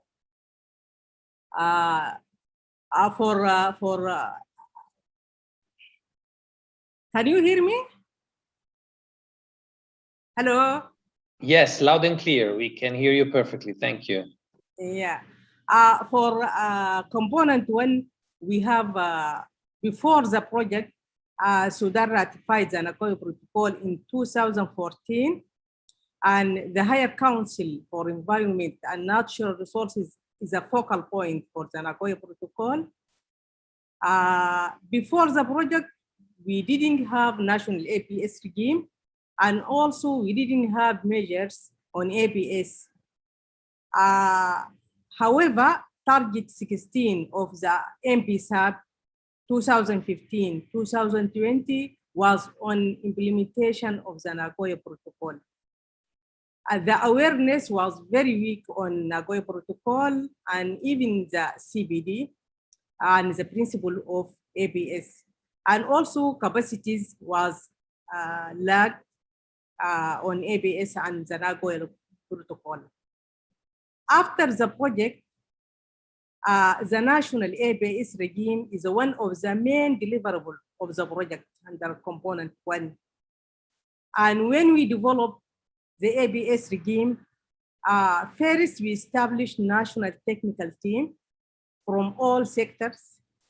And also we have the consultation meeting, like 8 consultation meetings in order to do the gap analysis.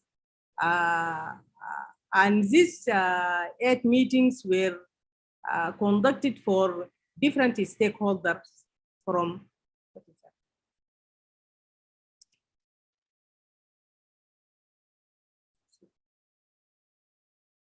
sorry? Hello? What's happening? We can hear you, Dr. Hitma. I'm just showing your presentation. Is that correct? Yeah, it's correct.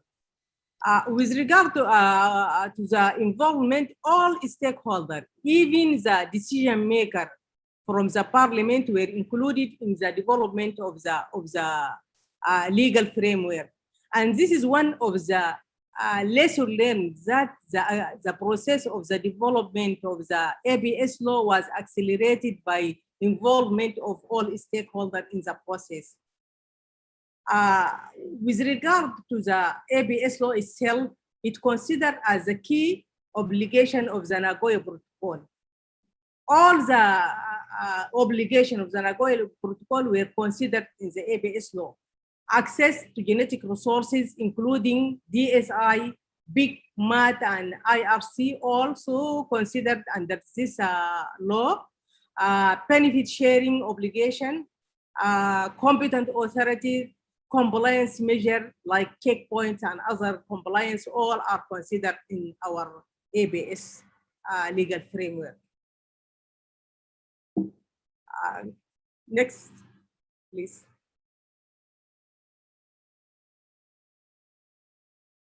The challenges encountered during the process of development of the legal framework was political change. With this political change and turnover of the politician lead to the delay of the approval of the regime. Also, we need to establish a comprehensive and effective monitoring system for ABS.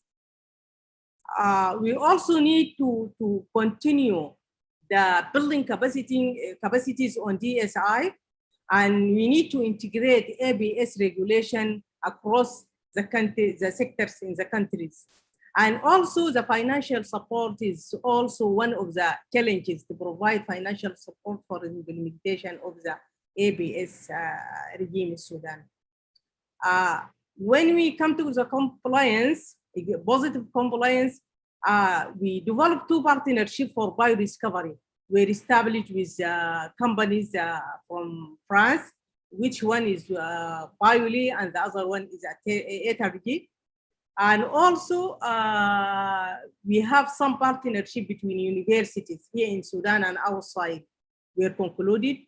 Also, many users of genetic resources who access the genetic resources before developing our ABS law submit their request in order to comply with the Nagoya Protocol as the national ABS regime developed. Next, please.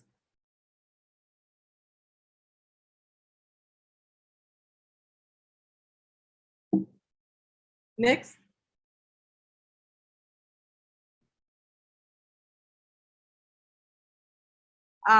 In addition to a national ABS regime, we have also achieved some achievements under component 1. Capacities of different stakeholders were strengthened through the workshop, and also we have training workshop on contract held by international and national consultants.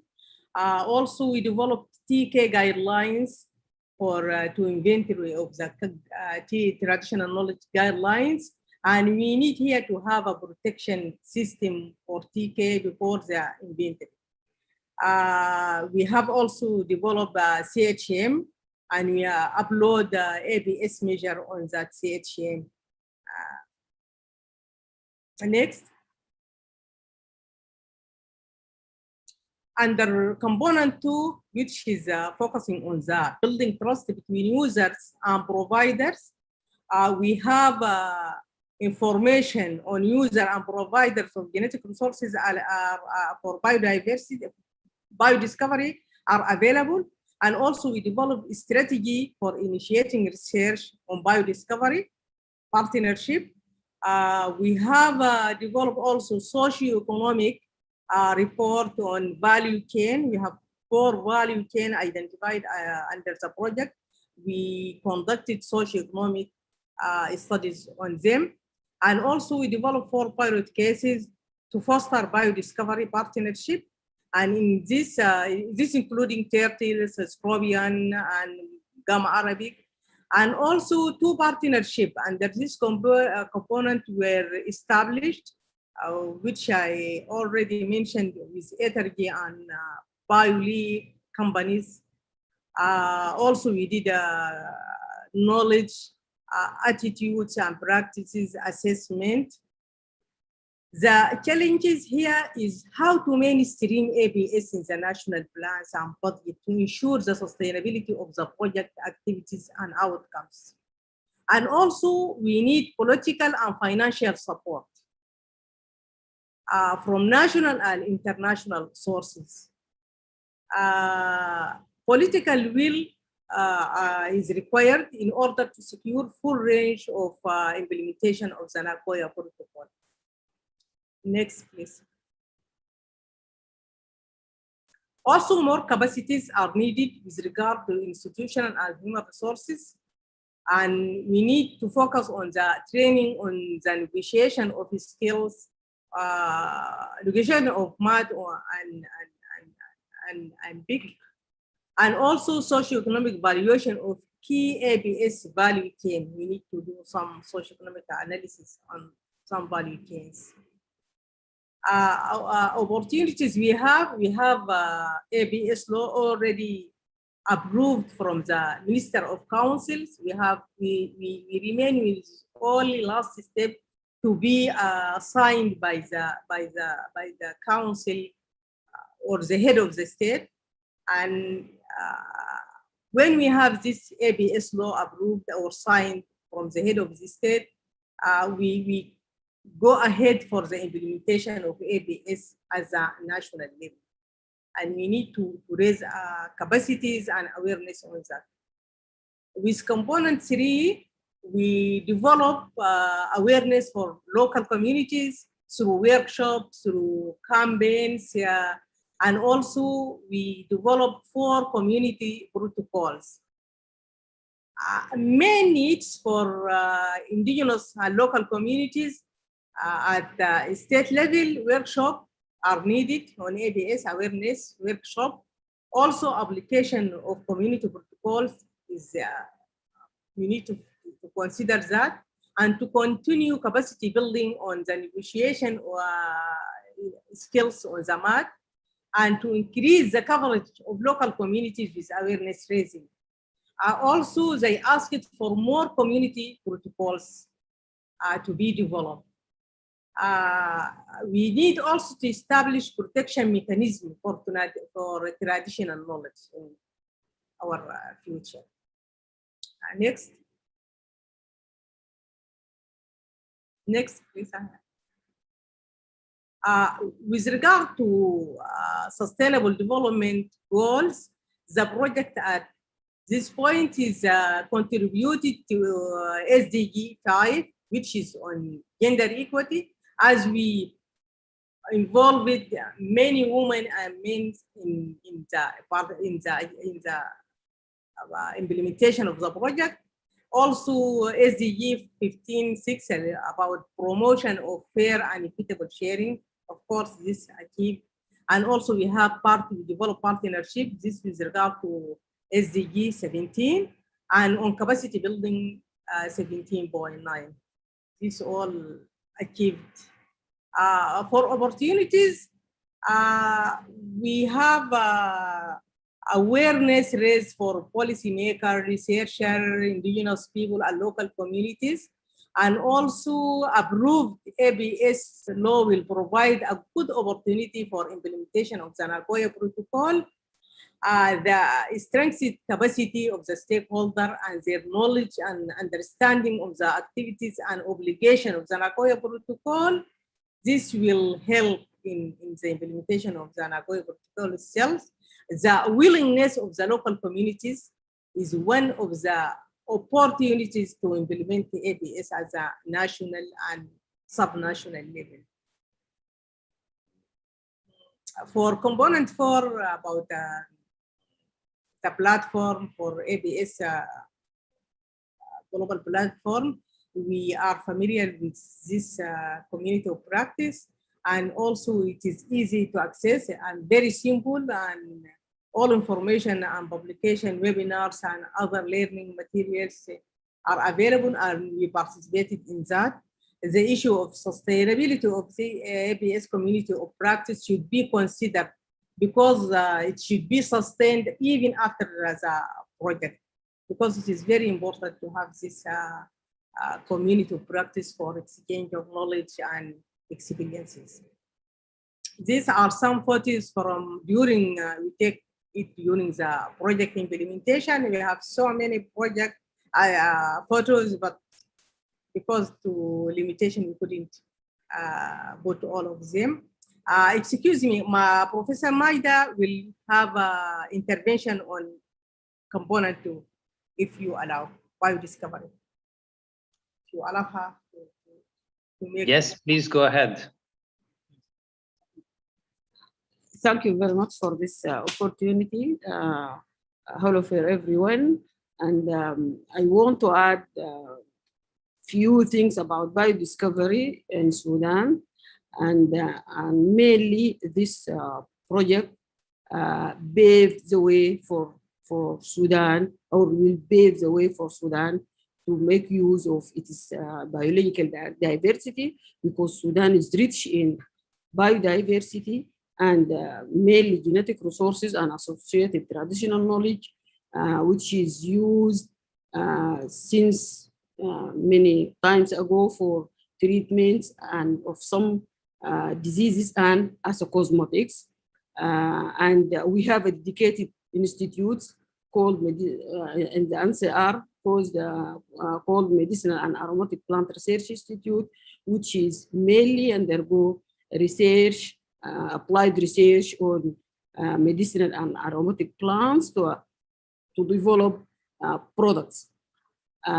This, which is missing, is that the research is stopped due to different reasons at the stage of proof of concept, with no further facilities to go for for the product development, prototyping, and commercialization of the results. Through this project, we managed to select one of the pilot cases, which is pilot cases for the development of the product, starting from traditional knowledge to products through partnership with the French laboratories or companies. And this process is guided by an international consultant. So the main challenge here is that most of this achievement is guided by the international consultants. We need more capacities for Sudanese experts to be strengthened in this part to guide or to raise to go forward in the assessment and development of the other genetic resources, which is now ready at the stage of to go for product development and commercialization.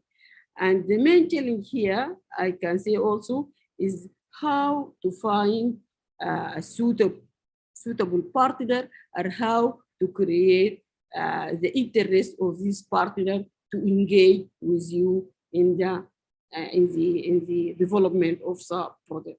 So I think my suggestion, if there is a second phase for this project, this area should capacity building mainly and the development of partnership need to be strengthened and to have, I think, to improve the capacities of the Sudanese scientists in this area. Also, one of the benefits of this project is that now we have an information about the value of some genetic resources, and we have prioritized our genetic resources for commercialization through the development of socio-economic of the value chains of our genetic resources. And also we need to focus on this area in order to have an economic benefit from our genetic resources. Thank you.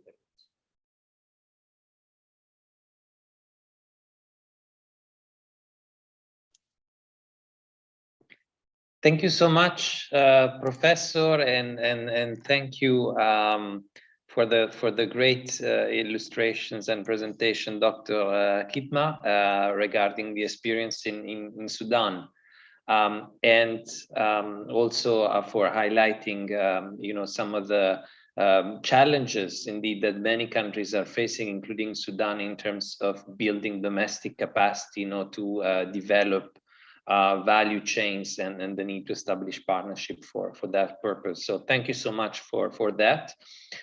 And just a note that I'm also very, very pleased to see the number of women who are championing, the implementation of ABS, being women in science, in administration, as focal points. I think this is really great, and I'm sure it wasn't planned. It's just spontaneously, coming up like that, and is a very nice image that I will keep for me of this great global team in the different countries that we had. So thank you so much for that. And continuing along those lines, I can call on another colleague of ours, Agustina Rato, to present on the overall work of global ABS community and also to provide a perspective for the forward-looking work that is being planned. So Agustina, you have the floor. Thank you. Thank you very much, Claudio. Good morning, good evening, and good afternoon to Claudio and everyone. Agustina, just 1 second. Apologies for interrupting. Before giving you the floor, just to be sure that we don't have any colleague from Kenya, which was the next country to speak. So to ensure that, because sometimes colleagues connect with different names or from different computers, so to check that we are not missing Kenya when they are present in the room. So is there anyone from Kenya that could make the presentation? Because we thought it was going to be Kabaka, but we cannot see him in the room.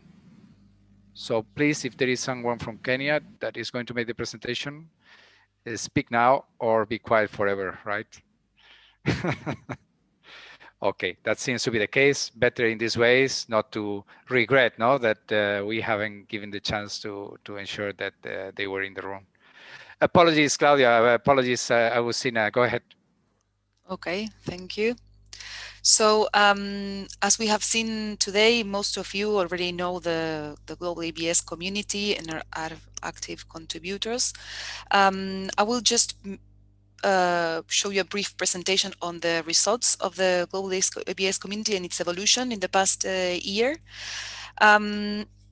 Okay, as you know, this is the website where all ABS actors interested in the implementation of the Nagoya Protocol can access and share information, knowledge, best practices, and learn from each other on ABS. And it is meant to strengthen global cooperation network on ABS.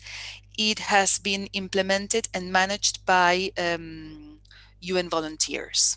Is the UNV component responsibility. And 2 years after its launch, and okay, the community of practice has more than 700 registered members, and it had 16,000 individual unique visitors last year in 2020.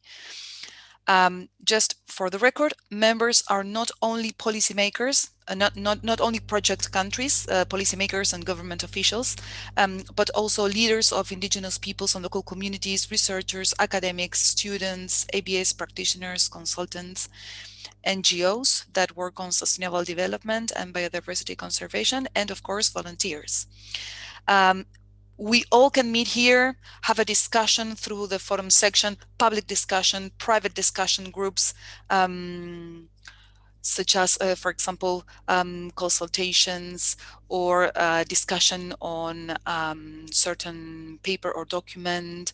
And this particular section, and as well as others, has been very useful last year and the present year due to the pandemic.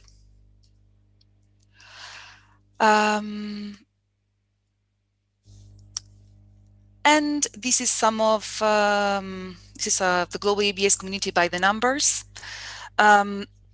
So far, we have available 60, and thanks to your contributions, 68 knowledge products on ABS implementation. Knowledge products are webinars, publications. We have 35 webinars, 11 publications, 7 live transmissions of workshops and events at the global, regional, and national levels.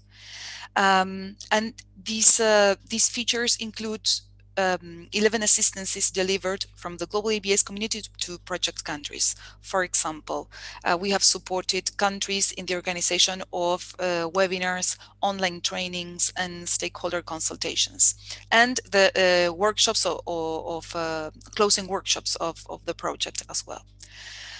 And we have also promoted 32 events on ABS beyond the events organized by the global ABS community, I mean worldwide, 11 discussion threads, and we have delivered 12 newsletters and monthly updates on fresh new resources available on the global ABS community.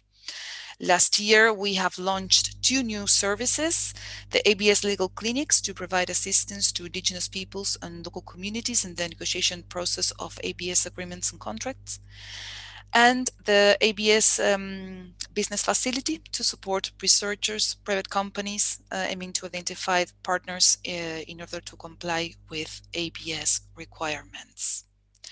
We have also, this is a very recent launch, it's the e-learning section. We have launched together with the project in Ecuador, PARC project, ABS project, Senadi, a workshop on, a training workshop on traditional knowledge and Nagoya Protocol. It's available in Spanish, and all countries are encouraged to share these sort of trainings as well through the global ABS community. So as you can see, since it was launched 2 years ago in February 2019, the community has evolved, it has grown. As the implementation of the Nagoya Protocol in your countries. We know that we have yet a lot to improve, but we know something for sure, and is that if we want to make to have a better, stronger, and effective global community of practice on ABS, we need to address your needs now. Your needs now, as we have seen today, are different from those that you have presented, that you presented at the beginning of the project. So we want to take advantage of this opportunity that we are all together here to ask you, what do you need from the community of practice from now on? What kind of support would you like to have from us, from the community of practice, to help you make ABS work for all? And that is a question I leave you to start a debate, to start a discussion, and I will thank you and give you the floor, Claudio. Thank you so much, Agustina, for the great summary presentation on the global ABS community. And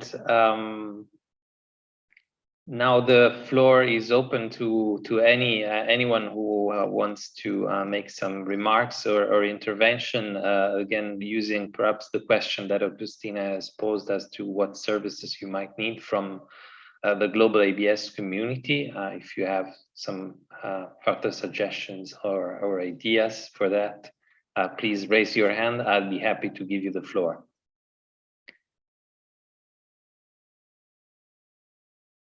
As well as if there's any colleague from Seychelles or from Ethiopia or Kenya who have not yet spoken, and even if you just want to make any remarks in relation to your experience in those countries, feel free to take the floor as a priority. I think Lacticia is clapping but wants to intervene, right? Oh, great.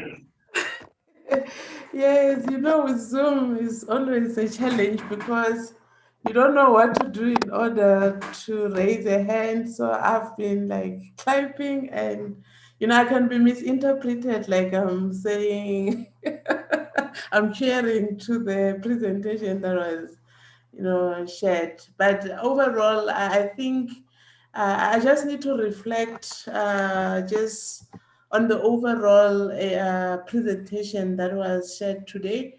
So from my side, I see this project has really contributed quite a number of knowledge products which are going to benefit even other communities be outside this global ABS project. And what I would love to see happening, I think I usually pop into the community of practice, and I feel like maybe it was due to the fact that many of our knowledge product that we have developed are still going through the approval process and you know, and branding, you know, to get them to that look and feel. But I think if we can all commit and upload, as I think Botswana indicated that they are in that process of working towards uploading all their knowledge product. I think it will be quite interesting to visit the global community page and be able in your own spare time. I know today we run through quite a number of things, and sometimes it's even very difficult to digest some of the important elements that you will have to, you know, apply in your national circumstances. So if we can all, as much as the Committee of Practice platform is open for everybody, but I feel that the UNDP-GEF global community must take ownership and be visible, you know, and show, you know, the all the good things that came out of this project, and people will be able to see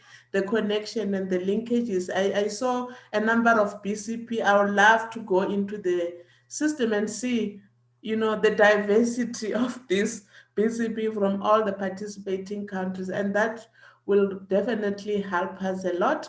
Maybe coming back to Augustine, presentation. Thank you very much for taking us through the system. I've just for your record, I think I successfully created a user account last night. All along I've been struggling, but in terms of the newsletters, I've been receiving quite a lot, and it was interesting to see what other countries are doing. So perhaps maybe what I will really need to see happening, because I saw it's a platform that is very interactive. There's some discussion topics that are happening in that platform. So I don't know how, like the response timeline. So like, for instance, I see it like, you know, a local clinic. When you're coughing, you just want to go and get the nurse or the, you know, whoever, the doctor that is available, you know, to check you and just assure you that you're well. So like, we who are at the cold phase of implementing the ABS system, every day, you know, you receive inquiries. Some are challenging, and whenever maybe you feel, and you've got this clock that is ticking, that you need to respond immediately. So if this system is available for us, and I come across this question, and I'm posting, I'm like posting it into that platform. Not necessarily, yeah, of course I can introduce a discussion and then we go through a series of exchange and blah, blah. But will that be, you know, will it provide like instant, like immediate solutions that you need to, you know, to work on? Thank you. Thank you, Leticia. Thank you so much, Alejandro. Direct question to you, so you have the floor. Exactly. If you allow me, or Ausina may complement also on that, no? I think is very good your point, no, Leticia, just starting from your very last point regarding what is the time frame, how quick you react to this kind, no, or the platform, the services available in the platform. To be very honest with you, I think, I mean, at the end, we are limited in the sense that the thing is what you see, what you know, no?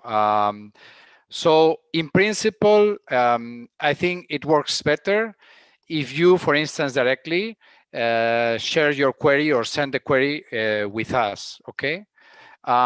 Because I try to check, and of course, Agustina is daily checking that, but it's easier to insist and to follow up if you send the query directly to me or to Agustina, okay, in order to channel. How quickly we do that? I'm going to put you an example, and this is true that I think it's an example that things are starting to happen now, in the sense that it takes a while to consolidate the community, and it takes a while to understand and colleagues to connect and see that this is actually an exchange platform, no? So an example from last week, as you know, we had the two sessions, first two sessions of the final workshop, the first session with Asia Pacific, and the second session with Latin America, right, last week. And in those two sessions, we had a couple of countries in the different sessions talking about ABS labeling, okay, as a new possibility that governments are developing to add value, to incentivize that companies can promote, can show that they are complying with ABS. No? So because of these two mentions in different days, one country that is developing this system, India, contacted us saying, we want to receive feedback from Costa Rica that already put in place a system. Would that be possible? And because of that query, which is the kind of query that goes to the community of practice, so to the legal clinics in this case, the answer is next Monday, we will have a bilateral meeting facilitated by the Global ABS Project, by us, between Costa Rica and India to explore how they have introduced this system in Costa Rica and what they are trying to do in India. No? So to benefit from the experience of other country in the development of that tool. No? What would be next step if we could have time? And I think was in the direction that you were highlighting. No, it's difficult to have time to go through all these kind of things. The next step would be to organize a webinar, probably, to share experiences, no, and to put this tool on the table. No, we probably will not have time because the project is ending on the 23rd of June, and we have still 3 or 4 activities to be organized before the end. But I think this shows the kind of how long it could take for India to contact Costa Rican authorities and to organize a meeting. Would that take place without the global ABS community? Maybe, but it would take probably a couple of months, and probably in the way they would change their mind, and they needed this very quickly because they were developing this tool right now, no, in India. So in 10 days or less than a couple of weeks, we are going to manage this interaction, no, direct interaction. So we try to be as fast and supportive as possible with our limited means, no, and also depends on the availability of colleagues, no. In this case, we managed with two calls, no, contacting Costa Rican, checking their ability, and the good thing is that people know the platform, know the project, and are willing to contribute, no, and to share, which is the basics, no, for this community of practice. In addition to that, another recent example of the exchange between countries is the last webinar organized with Ecuador and Mexico. In Latin America, we have since the last year in the region, several biocultural community protocols were developed, and countries were saying, okay, we now have these documents, we have them in place. What can we do now to, how can we apply these biocultural community protocols? What are the next steps? What can we do? So Mexico, through the Biodiversity RITA, an organization that is supporting the development of biocultural community protocols, several communities there, they were several steps ahead. So they shared their experience with Ecuador communities. The experiences and lessons learned were shared by the leaders of the indigenous communities in both countries, and it was an open webinar. Everybody could attend, everybody could ask questions and continue the discussion through the Global ABS community. That is the kind of support that we were providing until now. So, but we are open to your suggestions. And if you allow me even to complement your example, Agustina, which was fantastic, that exchange a couple of weeks ago, is that actually the Global ABS project is having an impact beyond the projects, the countries of the project. No, in this case, we received a request from the communities in Mexico because they had a national project, but it finished, and they were about to print the 18 biocultural community protocols. And it was a tragedy that the last step, you know, when you bring these results to the community, actually. So when you print the actual biocultural community protocols that have been developed, approved, validated, they were, without those funds. And we mobilize funds from the Global ABS project to support these communities to print their BCPs and to be distributed in the communities. So no, I think there are examples.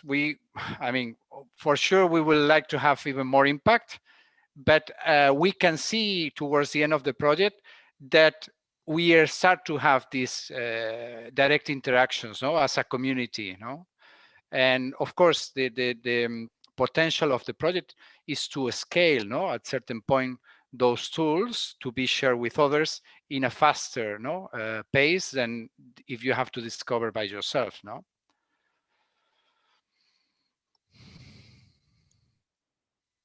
Thank you, Alejandro, and thank you, Agustina, for sharing those two examples of quick reaction and intervention from the ABS community. I'm not sure if there's somebody else who raised the hand, but perhaps there's time for one last quick reaction or intervention, if you wish, from the floor. I think Mohammed is clapping, but he wants to intervene, right, Mohammed? Great, yeah, I'm Mohammed. clapping. I'm clapping always here. Clapping is guys, great. You have the floor. Thank you. I have a question actually regarding the sustainability of the ABS platform, the community practice platform. Is it going to still be operating after the project ends, or it's going to be shut down, unfortunately? So yeah, the floor is yours, you guys. Yes, thank you so much. If you allow me to connect that question with the incoming activities before I forget, because we still have, before the 23rd of June, we still key activities that we want to highlight and that we will recommend and encourage your active participation. As you know, we have been developing a second publication, and that will be launched and presented very likely on the 21st.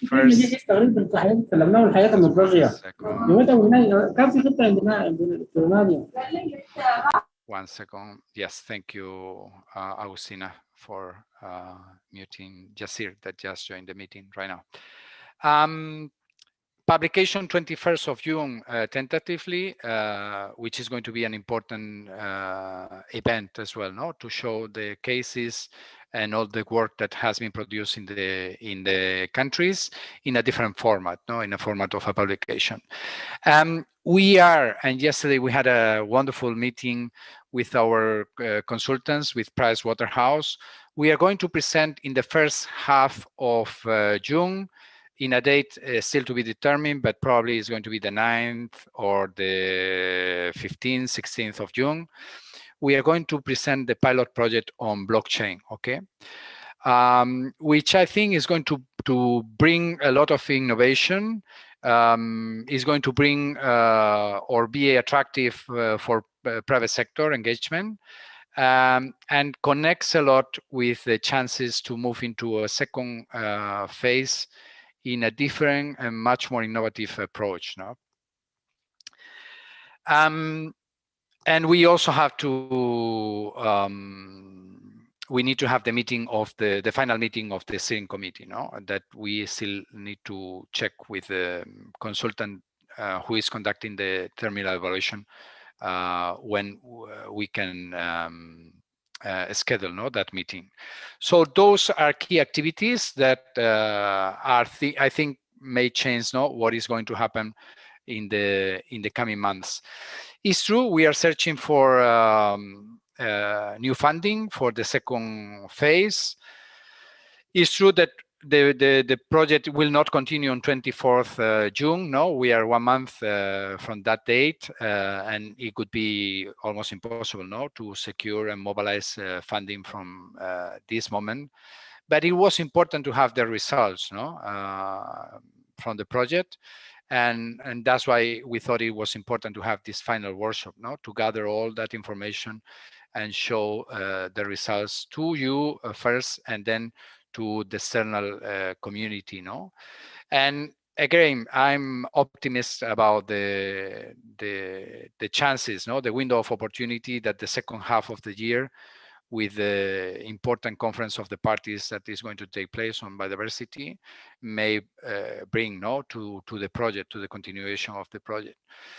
So, in principle, it's going to continue, but it's true that it's going to continue like a zombie, if you want, from 23rd of June, in the sense that the team will not be there to update and upload more information. But we hope that that should be in a zombie state for a short period of time. And the good thing is that it's not going to be like a real zombie, because all the information that we have been sharing now is going to be uploaded, no, from here to the end of the project. So it's going to be a very young zombie and good-looking zombie, I hope, no, for the next couple of months. And let's hope that we can reduce, no, that time of not having a project or a second phase in place, no. Thank you so much, Alejandro, for those highlights and clarifications on the remaining activities as well. And apologies, we've been a little bit over time, but I thought it was worthwhile, no, to allow all speakers to fully, present on their activities and outcomes. So perhaps at this point, if I don't see anyone else clapping, I would just perhaps call this meeting to a close. Alejandro, help me if there's somebody else who has a final question or remark.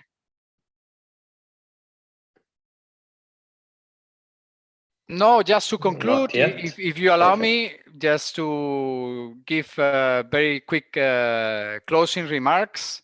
First of all, to congratulate all of you.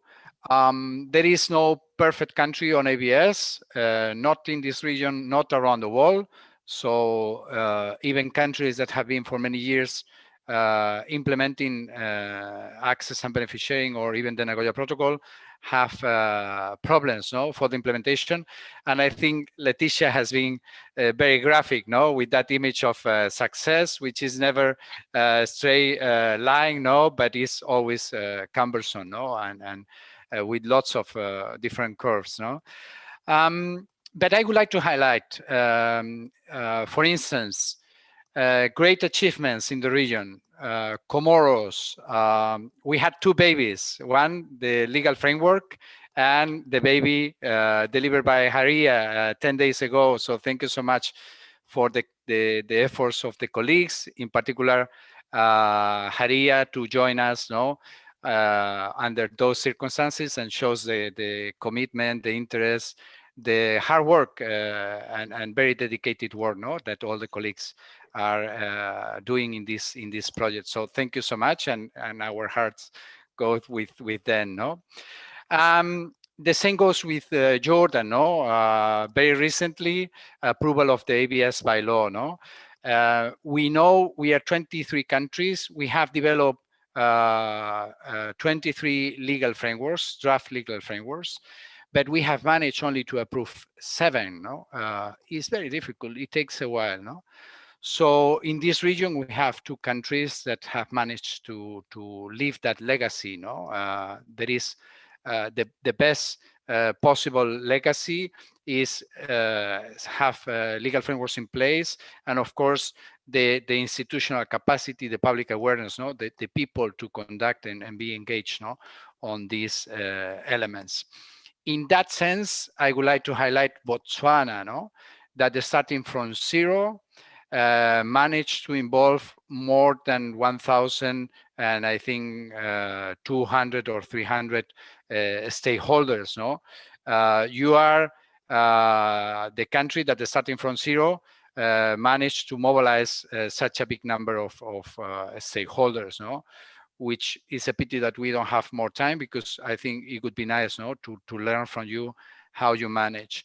And the impact, the footprint that shows this, the confirmation is that you were able to mobilize internally GEF funds at the national level to continue, no, in a second phase with fantastic budget, no, allocation for the continuation of the project, no. So congratulations to you, Botswana, for the mobilization of those stakeholders, and also the consolidation, no, of the topic with a second stage of the project. What can I say about our jewel, no, in the desert, Sudan? You have been through a coup d'etat, no, and nevertheless you have been pushing and pushing and pushing to have your ABS law approved, and I think you are about to do that, no. So congratulations, Dr. Hitma, and all the colleagues, all majority women actually in Sudan, for your leadership, no, for pushing and pushing on this topic, and with extremely high technical level, no, on the developments, also reaching the communities and never giving up, no, on these topics. You have all our support because you are really tough players, no, in a very difficult environment, no, and you have all our support. And in this case, I would like to pay tribute also in relation with COVID, no, to the sad news that we lost the coordinator of the project, no, at UNDP last year, no, due to COVID. So it's a good moment to remember all the colleagues that left us in a premature way and in an unfair way due to this pandemic. And all the colleagues have been through different problems as well. No, the case of Rwanda, we see that the change in institutional changes, and also when colleagues move, no, from one position to another, is difficult to overcome. We have experienced that actually with some countries that were not able to participate, no, in the event, Seychelles,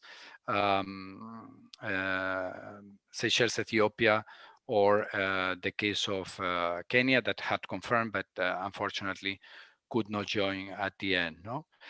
So again, I think we have to be very proud of the work that has been done, and we just hope that we can continue walking, no, together this path of the ABS as a tool, a real tool of change, no, a real tool to make an impact on sustainable development, no, and sustainable development goals. So colleagues, thank you. It has been a privilege to accompany you and to support you from the Global ABS project. And we just hope that we can continue, no, this path together in order to make progress very quickly, or to continue to make progress, no? And I would like to thank in particular Agustina that started at 4 a.m. no, in Buenos Aires this morning to support us. It's a miracle that you are still awake, Agustina. Thank you so much. And that she is always like the rest of the team, Petra, Handan before, Jose Rayos, who is based in Panama.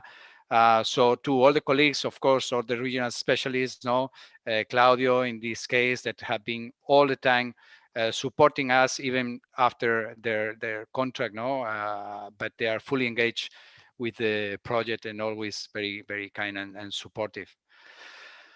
Colleagues, thank you so much. It is a pleasure being with you, and it's not over. We are still 1 month, plenty of things, and whatever needs you have, we are still here, fully available to support you as much as we can, okay? Thank you so much, Alejandro, for those closing remarks. Thank you to all the team from the Global ABS project, as well as the national teams, and all of you for the great contributions. And of course, I look forward to the book launch that you just mentioned with the final results, as well as to seeing all those materials and project outputs being uploaded to the community of practice. And also just to signal that if there are small elements or components, follow-up activities that you might wish to implement in relation to ABS implementation, there's a small seed funding facility called BioBridge Initiative. We were very fortunate because the Republic of Korea announced the new funding phase until 2025. So there will be calls for proposals opening. This is small, it's not GEF type of funding. It's for small technical and scientific cooperation activities between 2 or more institutions in different countries. So that might allow to complement and follow on some of the activities that you have already been doing with the project. So just to flag that as well. So thank you so much, Alejandro, for inviting me to moderate this session. And again, looking forward to continue working with you going forward, and best of luck to all of us for the negotiation of the post-2020 Global Biodiversity Framework. Thank you.